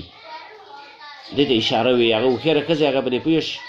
چې یاره دا سړی زما د نکاح اراده لري خو ظاهره کې په خوله باندې څه نه وایي خو ته وایي چې ستا په شان زنانه د نکاح نه پاتې کېږي یا کله د هغې په مخ کې داسې خبره کوي چې یاره یو حیاناکه ښځه چې دی دا مې کړې وی ښه به وی چې حیا پکې یو ایمان پکې او داسې زنانه سره نکاح کول زه غواړم نو دا هغې ته چې هغې که هغه صفات وي حیا هم پکې دین هم پکې نو هغه پوه شي چې یاره دا زما د نکاح خواهش چې د هغه لري نو داسې څه اشاره غوندې که هغې ته ورکړي چې صرف هغه پې پوه شي او سړی هم په دې باندې پوهېږي چې زما اشاره ورکړه نو داسې اشارو باندې یو کومه خبره ورته وشي نو دا جایز ده د نکاح متعلق خبره ته وشي دا جایز نو دا څلور کارونه شو دوه جایز او دوه چې دی هغه غیر جایز ناجایز حرام نو هغه الله رب العالمین ذکر کوي او د هغې حکمت او وجه هم ذکر کوي چې الله د دې دوو کارونو اجازت ولې درکړه ولا جناح علیکم فیما عرضتم به من خطبة النساء نشته دی ګناه په تاسو باندې په هغه الفاظو کې چې اشارې کوئ تاسو په هغې سره د غوښتلو د زنانو نه عرضتم باندې اشارې پې کوئ په هغې سره من خطبة النساء د غوښتلو د زنانو نه خطبه وي د زنانه غوښتنه په زنانه باندې جرګه کول یو خطبه ده که نه هغه تقریر ته وي بیان واز نصیحت خبرې سره کوي هغې ته خطبه وي او خطبه دې ته وي چې د زنانه غوښتنه او جرګه ته کوي دې وجه نه حدیث کې راځي رسول الله صلی فرمایي چې یو ورور مسلمان چې یو خطبه د یو جنۍ وکړه نو ته د هغې د پاسه خطبه مه کوه د دې نه منو هلته په لفظ کې لفظ د خطبه راغلی ده خطبه هغه دا دی چې یو سړی دی په یو جنۍ باندې جرګه وکړله چې یاره دا جنۍ دې ماله راکړلی شي او دا ماله راک بل سړي ته پته ولګېده چې دا جنۍ چېرته هغې له ور نه کي نو هغې د و د نه جواب نه دی ورکړی سمدست دا هم جرګه ور ولېږي چې ماله یې راکړه نو دا رسول الله صلی فرمایي دا کار مه کوه پرېږده چې هغې له د و یا د نه جواب ورکړي هغې نه پس ته جرګه کوه دا خو ته په هغې باندې جنۍ ورانې مقصد دې صرف دا دی نو داسې مه کوه چې د هغو خبره ختمه شوې نه یا هغې په دې راضي دي چې یاره دا جنۍ ورکوي او ته په منځ کې جرګه ورلېږي دې لپاره چې د دغه هلک نه دا جنۍ بچ کړي او هغې په نکاح وانلي نو رسول الله فرمایي داسې مه کوئ او دارنګه یو سړی بیا کوي د چا سره او په خبرو اترو کې لګي او میلان یې دې ته وي چې زه دا کپړه یا دا ګاډه دې سړي له ورکوم هغه اخلي په دې کې بل پکې راودانګي چې دا ګاډه دا کپړه دا موبایل دا ماله راکړه لا یبیع احدکم علی بیع اخیه، په ورور مسلمان په بیع باندې به ته بیع نه کوې چې د هغو خبره کله ختمه شو دی انکار وکړه چې بس زه نه در کوم یا دا بل وی زه نه اخلم، نو اوس ورشه ته ووایې چې اوس که په ما را خرڅوې نو زه به یې نه والم په دونه ریټ باندې. لیکن د هغو د ریټ خبره شروع ده نو په دې ټایم کې ته مه رادانګه. دارنګې په یو جنۍ باندې جرګه شوې ده، هغو انکار لا نه دی کړی او رضا طرف ته دي، نو ته پې جرګه کې دا مه کوه، دې ته خطبه وي. او اکننتم فی انفسکم، یا تاسو پټ ساتئ په خپلو ځانونو کې د هغې هغه نکاح کول، یا پټ ساتئ په خپلو زړونو کې څه شی پټ ساتئ؟ د هغې نکاح کول او د نکاح خواهش لرل د هغې سره دا ورته. نو په دې دواړو کې تاسو باندې ګناه نشته دی. وجه دا ده علم الله انکم ستذکرونهن، ځکه چې پوهه دی الله تعالی یا معلومه ده الله تعالی ده چې یقینا تاسو به یادوئ د زنانو لره، تاسو به یادوئ د زنانو لره د نکاح دپاره. چېرې دې زنان سره مې نکاح کړی وي او دا مې کړی وی د انسان خواهش دسي، ځکه چې نیکه ښځه، خوش اخلاقه ښځه، حیاناکه ښځه، په داسې قوم کې ښځه کول دا د هر چا خوښي، نو تاسو به یادولی. نو که پوره پابندي در باندې لګولې وی چې نه به په زړه کې تېری او نه به ورته څه اشاره باندې خبره کوې، نو بیا خو به ډېر زیات به تنګ شوي وی تاسو او تاسو مشقت کې غورځېدلې وی. نو ځکه دا دوه کارونه له جایز کړه، لیکن دوه کارونه ناروا. ولکن لا تواعدوهن، لیکن تاسو وعدې مه کوئ د دې زنانو سره د نکاح سرا په پټه باندې، الا ان تقولوا قولا معروفا، مگر کوای تاسو وینا معروفا د شرع مطابق، داسې وینا معروفه باندې شرع مطابق مخکې ډېر شو چې هغه په اشارو باندې خبره کول، نو دا جایز دي، دا د هغې نه استثنا شوله که په هغه کوي نو سره پټه به وعده د نکاح سره نه کوي. دویم ناروا ولا تعزموا عقدة النکاح حتی یبلغ الکتاب اجلا، مو مضبوطوئ تاسو غوټه د نکاح تر دې پورې چې ورسیږي هغه عدت خپلې نیټې مقررې ده. نکاح به ورسره نه تړي چې ورشي او د هغې سره نکاح وتړي په عدت کې لا ناست وي، او که عدت ختم شو نو بیا نکاح کولی شي. ولا تعزمو، تاسو مه مضبوطوئ مه کلکوئ عقدة النکاح غوټه د نکاح چې هغه ایجاب قبول دی، چې در مې کلکوئ ما ځان تاله په نکاح باندې درک هغه وایي بس ته ما قبوله کړلې ایجاب قبول وشي، نو داسې مه کوئ تر دې پورې چې ورسیږي الکتاب، کتاب نه مراد دلته عدت دی، عدت ورسیږي اجله خپل هغه نیټې مقررې ته. واعلموا ان الله يعلم ما في انفسكم، پوه شئ چې یقینا الله تعالی پوهېږي په هغه څه باندې چې ستاسو په زړونو کې دي. فاحذروه، یو معنا دا ویرېږئ تاسو د دې الله تعالی نه. دویم معنا فاحذروه، نو ځان وساتئ د الله د دې مخالفت نه، د الله د مخالفت نه ځان وساتئ، ځان بچ کړئ. واعلموا ان الله غفور حلیم، پوه شئ چې یقینا الله تعالی چې دی نو دا خو بخښنه کوونکی او صبرناک دی، بخښنه هم کوي او صبر والا دی. لا جناح علیکم ان طلقتم النساء ما لم تمسوهن او تفرضوا لهن فریضا.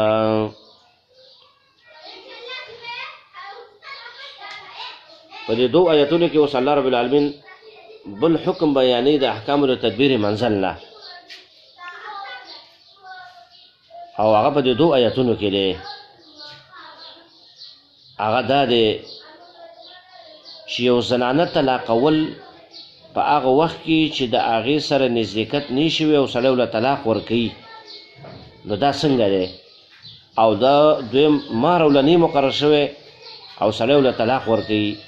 نو آیا دا طلاق صحیح دی که نه دی؟ نو الله فرمایي چې او دا طلاق صحیح دی، په تاسو باندې په دې کې څه ګناه نشته دی. مطلب جنۍ د پلار په کور کې ناسته ده، واده شوې لا نه ده، او مهر هم نه دی مقرر شوی، نو په دې کې خاوند راولګېږي او بس څه خبرې په وجه باندې یا څوک ته شیطانت وکړي یا بل څه خبرې په زړه کې راشي، سره راولېږي او د دې پلار کور ته طلاق ورولېږي، نو که دا طلاق ورکوي نو په دې باندې دا ګناهګار نه دی، په تاسو باندې دا ګناه چې د هغه نشته دی چې تاسو د هغې لپاره مهر هم نه دی مقرر کړی او دا جنۍ واده شوې هم نه ده، نزدېکت قربان وغیره نه دی شوی او ته له طلاق ورکوې، نو دی کې به تاسو ګناه نشته. لیکن دومره ده چې یو کار د باندې لازم دی چې دې له به متعه ورکوې، متعه چې د هغه به ورکوي، ځکه چې د دې زنانه په دې طلاقو باندې زړه خفه شو، زړه ته درد ورسېدو چې دا څه وجه ده چې زه په پلار په کور کې لا ناسته یم او دا خاوند ما ته طلاق رالیږي. کله کله جادو په وجه باندې داسې وشي د هغه دماغ بند کړي چې دا جنۍ پرېږدي، کله د چا د شیطانت پر وجه باندې دا کار کېږي چې ښځې مزې خپلوان دا ته شیطانت کوي، په دې ښځې بدګمانه کوي چې ستا ښځه بار ګرځي او دا کوي هغه کوي، نو هغې د وجې نه بس د هغه زړه راتنګ شي څه طلاق راولېږي. یا بعضې نور وجوهات دي، نو اوس به دا به متعه ورکوي ځکه د هغه زړه ته درد ورسېده، نو دا به هغې له متعه ورکوي. متعه څه شی ده؟ عبدالله بن عباس فرمایل دي چې اعلی دا دی چې دې له به یو وینځه یا غلام ورکړي چې د دې خدمتونه به بیا کوي، او ادنا پکې دا ده چې دې له به یو جوړه جامه ورکړي، قمیص پرتوګ زړوکی، زموږ استاد په عرف کې بس دا جامه ده، نو یو جوړه جامه چې قمیص پرتوګ او یو زړوکی لوپټه دا به ورله ورکړي، یو جوړه جامې به ورله وکړي او د خپل وس مطابق به یې کوي. دا سړی که مالدار او ښه جوړه دې ورله واخلي، که غریبي دا غربۍ مناسب، که درمیانه حال والا نو درمیانه حال والا جوړه به ورله واخلي، درمیانه قیمت والا دا به ورله ورکړي. نو الله فرمایي چې دا په محسنین باندې لازمه ده، احسان ورسره وکړه، د زړه د خوشحالولو لپاره ته داسې کار چې دغه وکړه. نو په دې اول آیت کې الله دغه حکم ذکر کوي، لا جناح علیکم، نشته دی ګناه په تاسو باندې، ان طلقتم النساء، که چېرته تاسو طلاق ورکوئ زنانو ته، ما لم تمسوهن، تر څو پورې چې تاسو رسېدل نه وي کړي دې ورته. د مس نه مراد جما او نزدېکت دی. او تفرضوا لهن فریضة، یا نی مقرر کړی تاسو د دې زنانو دپاره څه مهر، مهر هم نه مقرر کړی.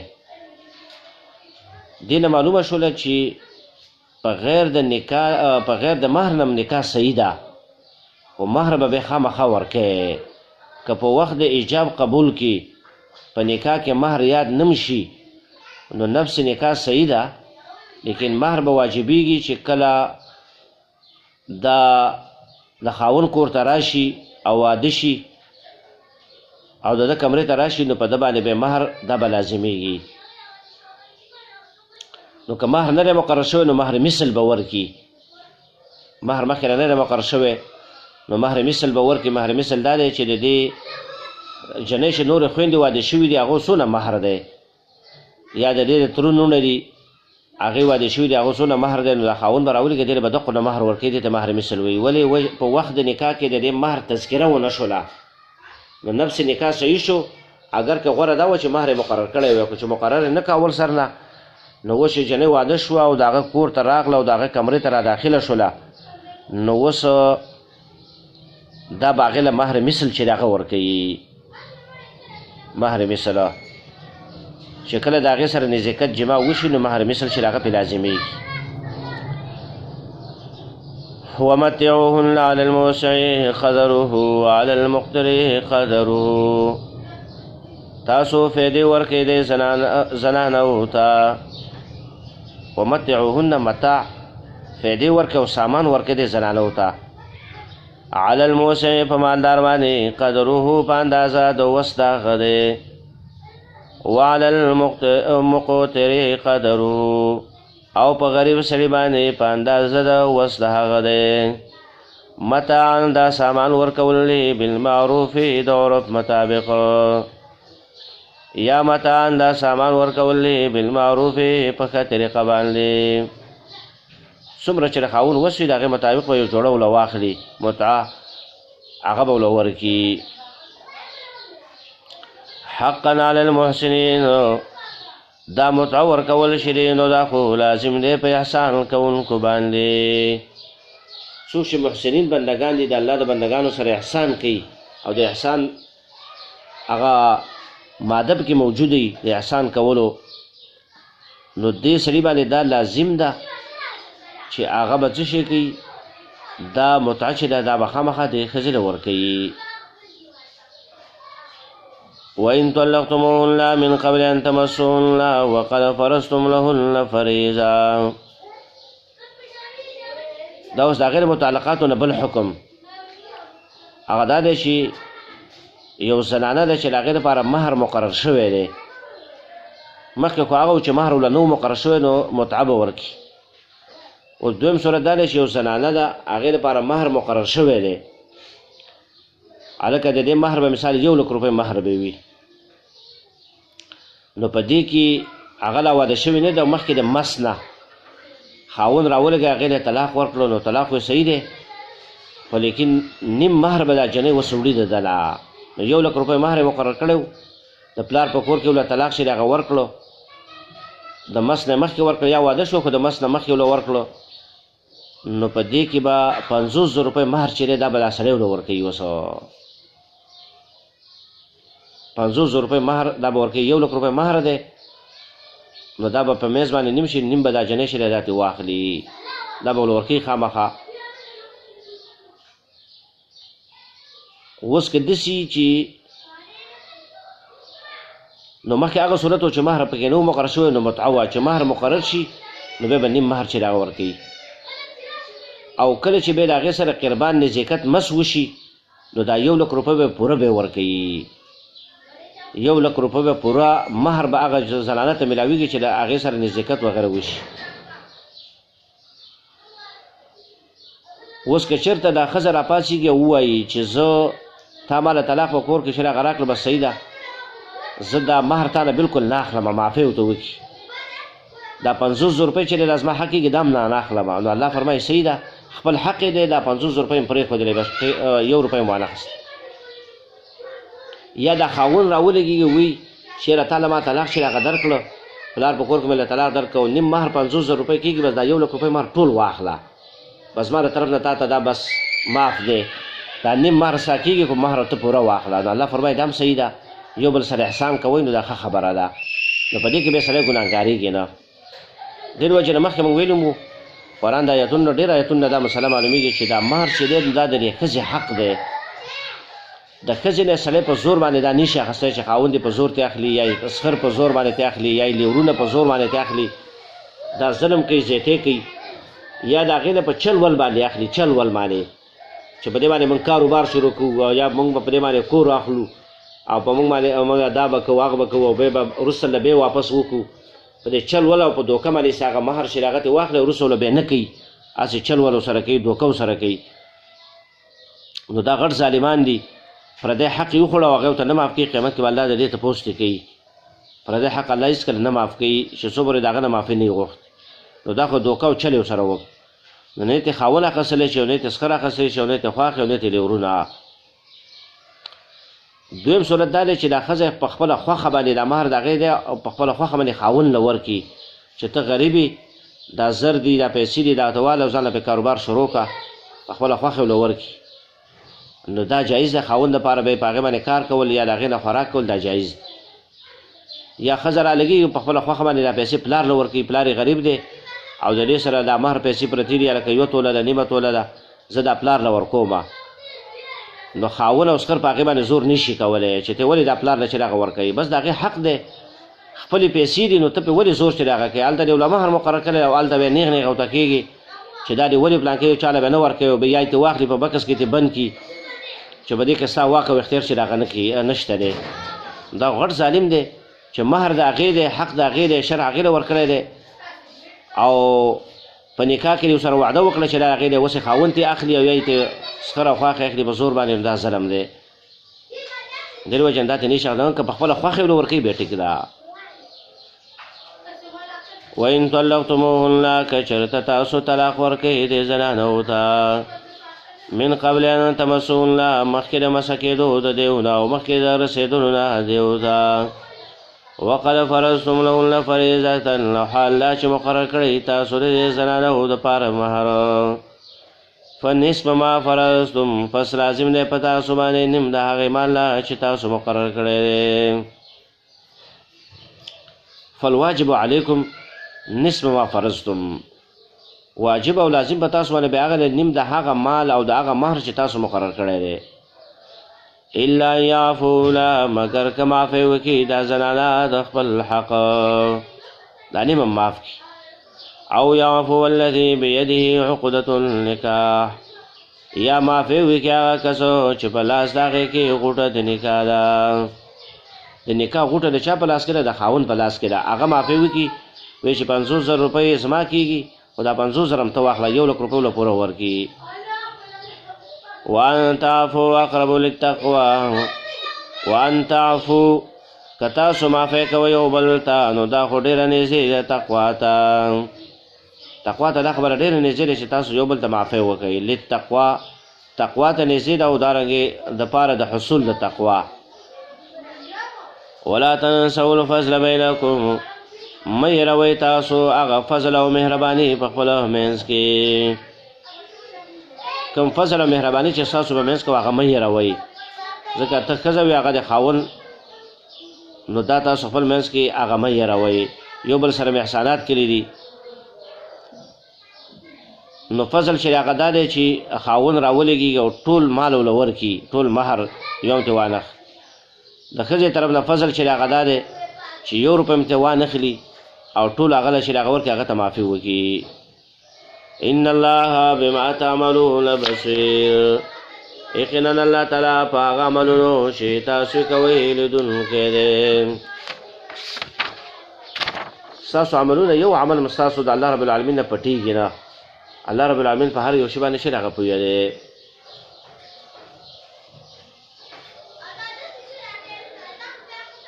حافظوا على الصلوات والصلاة الوسطى وقوموا لله قانتين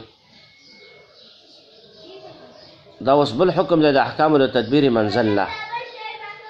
او د تدبیر منزل نه دا اصل کې نه دی خو دا بل حکم دی د الله رب العالمین هغه دا چې مخکې احکام چې هغه ذکر شو چې هغه متعلق و د طلاقو سره د نکاحونو سره نو اوس وایي چې داسې نه چې تاسو دغه زنانو په مسلو باندې او د هغې د نکاح په خبرو او د هغې د طلاقو په خبرو د هغې د عدتونو په خبرو باندې مشغوله شي او مونځ درنه چېرته پاتې نه شي د اوس د مونځ باندې د اهمیت او په هغې باندې د حفاظت حکم چې هغه کوئ چې تاسو د دې اهتمام کوئ او د دې حفاظت چې هغه وکړئ دارنګې ربط هم دا دی چې مخکې حقوق العباد ذکر شو نو اوس الله رب العالمین خپل حق ذکر کوي چې داسې نه چې تاسو په حقوق العباد د بندګانو په حقوقو کې ولګېږئ او د الله حق درنه پاتې شي د مازه ټیم دی او ته لګئ د بندګانو حق ادا کوي او د الله حق پرې داسې مه کوئ نو منځ کې د مازه مسله چې هغه راوړي او ټولو منځونو باندې الله وایي حفاظت کوي خاص کر په مونځ منځني باندې مونځ غوره چې د مازدیګر مونځ دی نو په دې باندې تاسو ډېره پابندي چې هغه وکئ مازدیګر مونځ په ټولو منځونو کې دا بهترین او غوره مونځ دی نو د دې اهتمام تاسو چې هغه وکئ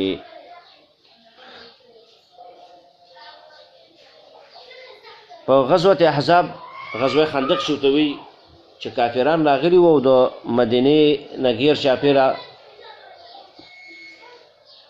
لارې نیولې وې چې په مدینه باندې ورځو او د مدینه کې لږ صحابه دي او نبي دی بس دا به یې ختم کړو مدینه به ترې ونیسو نو رسول الله صلی د سلمان فارسي رضی الله عنه په مشوره باندې د مدینې سره نږدې غیر چاپېر خندق یې د هغې نه وکنسته او په هغې کې لاندې کېناستله دا مجاهدینو صحابه دې لپاره چې دې مدینې طرف ته روان نه وړي نو په دې کې هغې خندق په کنستلو کې مشغول و نو په دې کې یوه ورځ باندې هغې کې مشغول و کافرانو طرف نه غشي به کله کله وارېدل نو د دیو نه د مازدیګر مونځ د رسول الله سلم نه هغه وروسته شو د قضا شو د ماښام ټیم پرې را داخل شو نو رسول الله سلم په دغه وخت کې خیریه وکړلې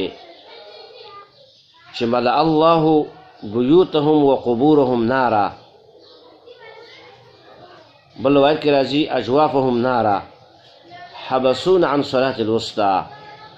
الله رب العالمین دې کافرانو د قبرونه او کورونه یا قبرونه او د خېټې الله دې د اور د جهنم نه ډکې کیولا چې موږ د منځني او د غوره مونځ نه موږ بند کړو، ځکه مقابل او نشو چې موږ پاڅېدلي وو مونځ هم کړی وی یا ماودس کړی وی یا په مونځ باندې ودرېدلي وی، ترتیب برابر نشو. نو الله دې هلاک کړي د مونځ په پرېښودو باندې رسول الله صلی الله علیه وسلم خیري ورته کړی دي. بیا رسول الله صلی الله علیه وسلم د هغې نه وروسته پاڅېد د مازدیګر مونځ یې وکړ، بیا د ماښام وکړ. د الله نبي باندې ډېر تکلیفونه د کافرو د خوا نه راغلي دي، خو خیرې به یې نه کولې. لکه طائف کې کافرانو ورپسې ماشومان کړه، غلامان یې کړه، لاړې به هم ته توکلې او په کاڼو باندې ویشته، ډېره بېعزتي غریب له وکړله. بیا ورته الله ملایک راولېږه چې ته امر وکړه چې زه دا خلک برابر کړم او عذاب پرې راولمه. لیکن رسول الله صلی الله علیه وسلم بیا هم صبر والا و. او دلته د مونځ نه بند کړی دی، نو څونه خیري کوي د زړه په جوش باندې، ځکه چې مونځ ډېر اهم شی دی. دې نه چې د څوک ورانوي دین نه د سړی ورانوي که نه، نو هغې ته خیري کول پکار دي چې ته ولې ما د دې مونځ نه ورانی، د دین نه مې ورانی، د عبادت نه مې ورانی. نو رسول الله صلی الله علیه وسلم دلته د کافرو مشرکانو ته خیري وکړې په دې وجه باندې چې د مونځ نه وران کړه. نو صلات الوسطی کې ډېر اقوال دي د مفسرینو د محدثینو، لیکن راجح پکې دا دی چې بس دا د مازدیګر مونځ دی. لکه هغه حدیث کې راځي حبسون عن الصلاة الوسطى. وسطی په معنا د منځني سره هم راځي، دا مونځ منځنی دی، ځکه چې د سار مونځ او د ماسپښین مونځ دا ترې مخکې دی، د ماښام او د ماخوستن مونځ ترې وروسته دی، نو منځنی مونځ دا دی. په دې کې نور هم ډېر اقوال دي. دویم وسطی په معنا د غوره سره راځي، نو دا مونځ غوره دی، غوره د مازدیګر مونځ غوره دی، ځکه چې د سار ملایک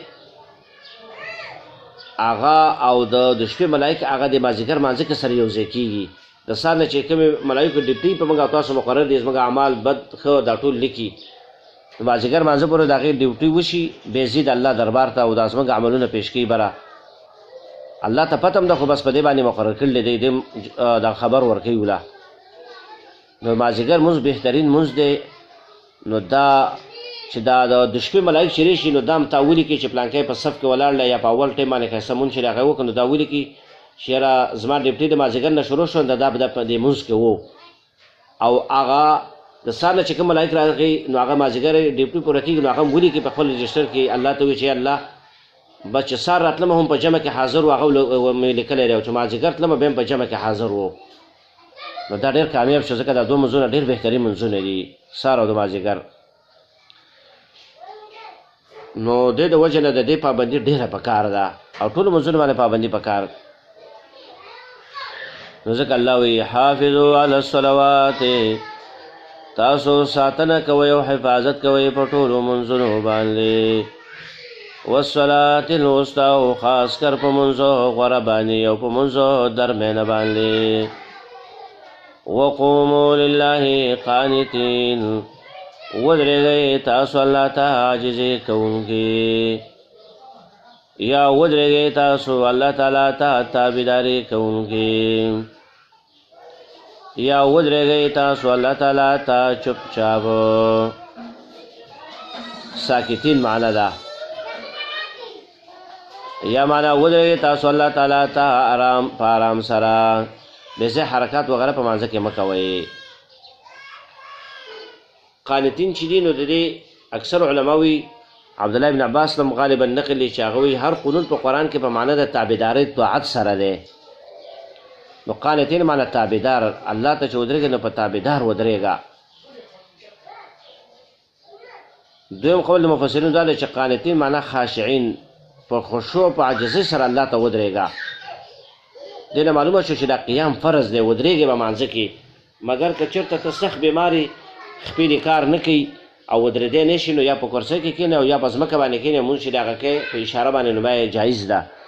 لیکن چې وس دې کېده نو ودرېږئ به، ځکه الله وایي وقوموا، ودرېږئ، الله ته به ودرېږي په مانځه کې. او که عذر او تکلیف وي، سړي ته زنانه ته بیماري نو بیا په ناسته باندې مونځ چې هغه کولی شي بیا ول الله پوره ثواب ورکوي ځکه د عذر د وجې نه ناست دی بیمارۍ د وجې نه تکلیف دی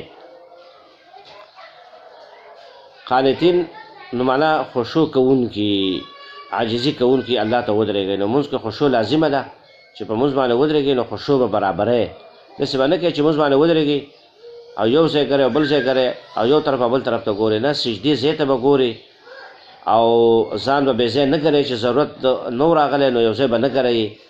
اخوا دېخوا به ګورې نه جامو سره به لوبې نه کوې اختانو سره ګیرې سره به لوبې نه کوې او دارنګې بره چتونو ته به نه ګورې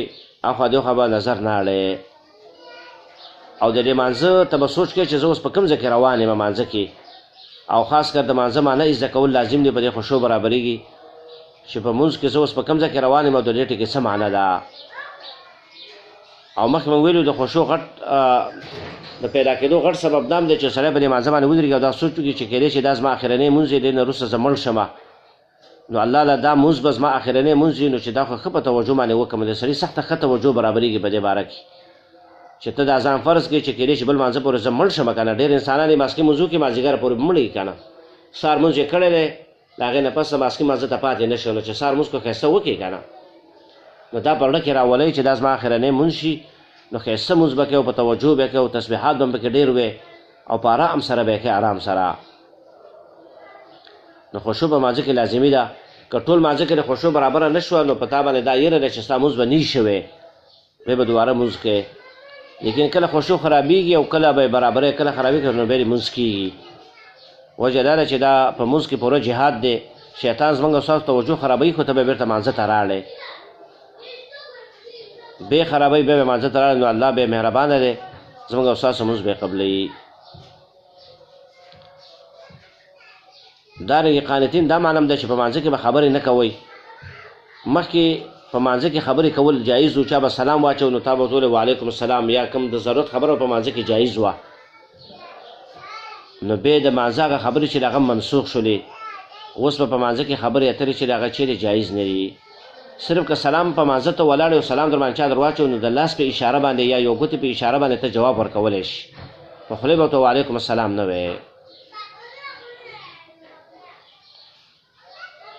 نو وقوموا لله قانتین او دارنګې بعضې معنی کې قانتین معنی ساکتین چپ به ودرېږي نو بیا د چپ معنی هغې دا کوي چې صورت فاتحه چې دی دا به په مانځه کې نه وی نو دا استدلال غلط دی د دې نه که ساکتین معنی هم دا شي چپ به ودرېږي معنی دا چې بې ځای حرکات به په مانځه کې نه کوي چې مانځه کې خوځېږي را خوځېږي یا په مانځه کې ته خبرې چې د هغه کوي نو د خبرو د دنیي خبرو نه یا د عامو خبرو نه به ته چپ اوسېږي او دارنګې چې دی بې ځای حرکات به پکې نه کوي چې ته خوځېږي را خوځېږي په مانځه کې او یو ځای بل ځای کوې داسې به نه کوي دا قانتین معنی ده او دا مطلب یې نه دی چې ته به داسې چپ اوسېږي چې هېڅ شی به نه وی امام پسې به صورت فاتحه ډېر خلک نه وي که نه غلی ولاړ دي نه صورت فاتحه پسې وی وه که ته وی قانتین معنی چپ نو دغه معنی خو نه ده د دې چې صورت فاتحه نه به ته چپ شي ځکه صورت فاتحه خو د الله نبي ویلې ده چې صورت فاتحه نه غیر مونځ نه کېږي او که ټول مانځه کې چپ اوسېږي نو بیا سبحان رب العظیم بیا ولې وینو دا خو امام وی که نه بس اول سر کې الله اکبر کوه او په آخره کې السلام علیکم ورحمت الله وایي بس الله بلا به ګردنې مولا عوامو کې دا مشهوره ده نو سبحان رب العظیم هم هغه وي ته دا ولې وی سبحان رب العلی خو امام وی ته ولې وی هغه خو ما تحیات وی ته ولې وی دغه ته وی په دې وجه باندې چې رسول الله صلی هغه ویلې ده صحابه ورپسې ویلې ده نو دغه رنګې صورت فاتحې په باره کې رسول الله فرمایي چې دې نه غیر مونځ نه کېږي نو امام پسې دا وایه او چې صورت هغه کله شروع کړو بیا غلی ودرېږه صورت ته به بیا غوږ دی فإن خفتم فرجالا أو ركبانا فإذا أمنتم فاذكروا الله كما علمكم ما لم تكونوا تعلمون دې کې اوس مسله د خوف چې د هغه ذکر کوي د خوف دا هم د مانځه د متعلقاتو نه هغه دا ده چې کله په انسان باندې ډېره یېره نو هغه به یې داسې په ځای باندې ودرېدی نه شي چې په عاجزۍ باندې الله ته ودرېږي په خشوع باندې مونځ چې هغه وکړي وجه دا ده چې دښمن د خوا نه یېره ده یا چېرته درندګان راوتي دي د هغې د خوراک یېره ده که دا ودرېږي یا دشمني ولي نو په دغه وخت کې بیا دا جایز ده چې دا په یو ځای ودرېدی نه شي د یېرې د دشمن د وجې نه یا د سیلابونه را روان دي ته په کوم ځای کې لمونځ کوې په دغه ځای باندې یو خړ یو سیند دی اوس لکه خبر شوی دی چې غټ سیلاب را روان دی نو ته به داسې نه کوې چې په دغه ځای کې لګوې په لمونځ ودرېږې ته خو ځان مرګ له ورکوې نو بیا ستا لپاره دا جایز دي چې ته پیدا روان یې لمونځ وکړې او یا په سورلۍ باندې روان یې لمونځ وکوې دا سخت ضرورت دی سخت ضرورت چې بالکل تا سره ټیم نه میلاویږي چې ته په ځای باندې ودرېږې ولې که ځای باندې ودرېږې دشمن دې ولي دشمن مخې ته دی نو دې د وجې نه ته بس به الله اکبر وکړه او منسې روان به یې مزل به هم کوې لمونځ وایې ځان سره رکوع سجده خو نه شي کولی نو رکوع سجده کې په سر باندې اشاره کوه دارنګې په سورلۍ باندې په اس باندې او دارنګې چې دی په اسبه باندې وي خر باندې وي بله سورلي وي په هغې باندې انسان سور وي نو په هغې باندې به مونځ چې دی هغه کوي منځې روانه کې به وي سورلۍ به روانې او مونځ چې دی هغه به کوي یا ګاډې کې دی ورسره ګاډې دي او سخته یېره ده چې ګاډی نه شي ودرولی نو په دغه وخت کې ته بس په هغې کې په اشاره باندې مونځ چې دی هغه کوه دې نه معلومه شوه چې دا مونځ دومره اهم رکن دی په اسلام کې چې ستا د مرګ خطر هم دی که نه خو ته به مونځ نه پرېږدې خیر دی په روانې کوه خو مونځ به نه پرېږدې دا څونه اهم شی دی ته وګوره پیاده که روانې مونځ به کوې که په سورلۍ روانې هم مونځ به کوې خو وګوره دا د سخت یېرې حالت دی بیا به مونځ نه پرېږدې او کله چې تاسو په امن باندې نو بیا به مونځ لپاره ښایسته ودرېږي او په آرام سره به مونځ کوې او په ښایسته طریقه باندې په توجه باندې به بیا مونځ چې دی هغه کوې څنګه چې رسول الله وسلم موږ او تاسو ته مونځ راښودلی دی نو په هغه طریقه باندې به مونځ کوي رسول الله وسلم فرمایي صلو کما رأیتمونی اصلي داسې مونځ کوئ لکه څنګه چې زه تاسو ما اینې چې زه مونځ کوم ای صحابو داسې مونځ کوئ لکه څنګه چې تاسو ما ګورئ چې زه مونځ کوم ځانه به طریقې په مانځه کې نه جوړئ او مونځونه به زر زر نه کوئ زر زر ډېر خلک مونځ کوي ډېرې زنانۍ په کورونو کې مونځونه کوي بزرګانې خو دا مونځ چې دی دا ډېر زر زر کوي اشته کوي نو مخکې دې باره کې من خبره کړې مو په ویقیمون الصلاة کې نو حدیث کې دا راځي چې دا د منافقانو مونځ دی مونځ ناوخته کول او مونځ زر زر کول دا د منافقانو مونځ دی ډېر وجه خپلو مونځونو باندې خواري په کار ده داسې نه شي ما ورته 50 کاله بندګي هم کړي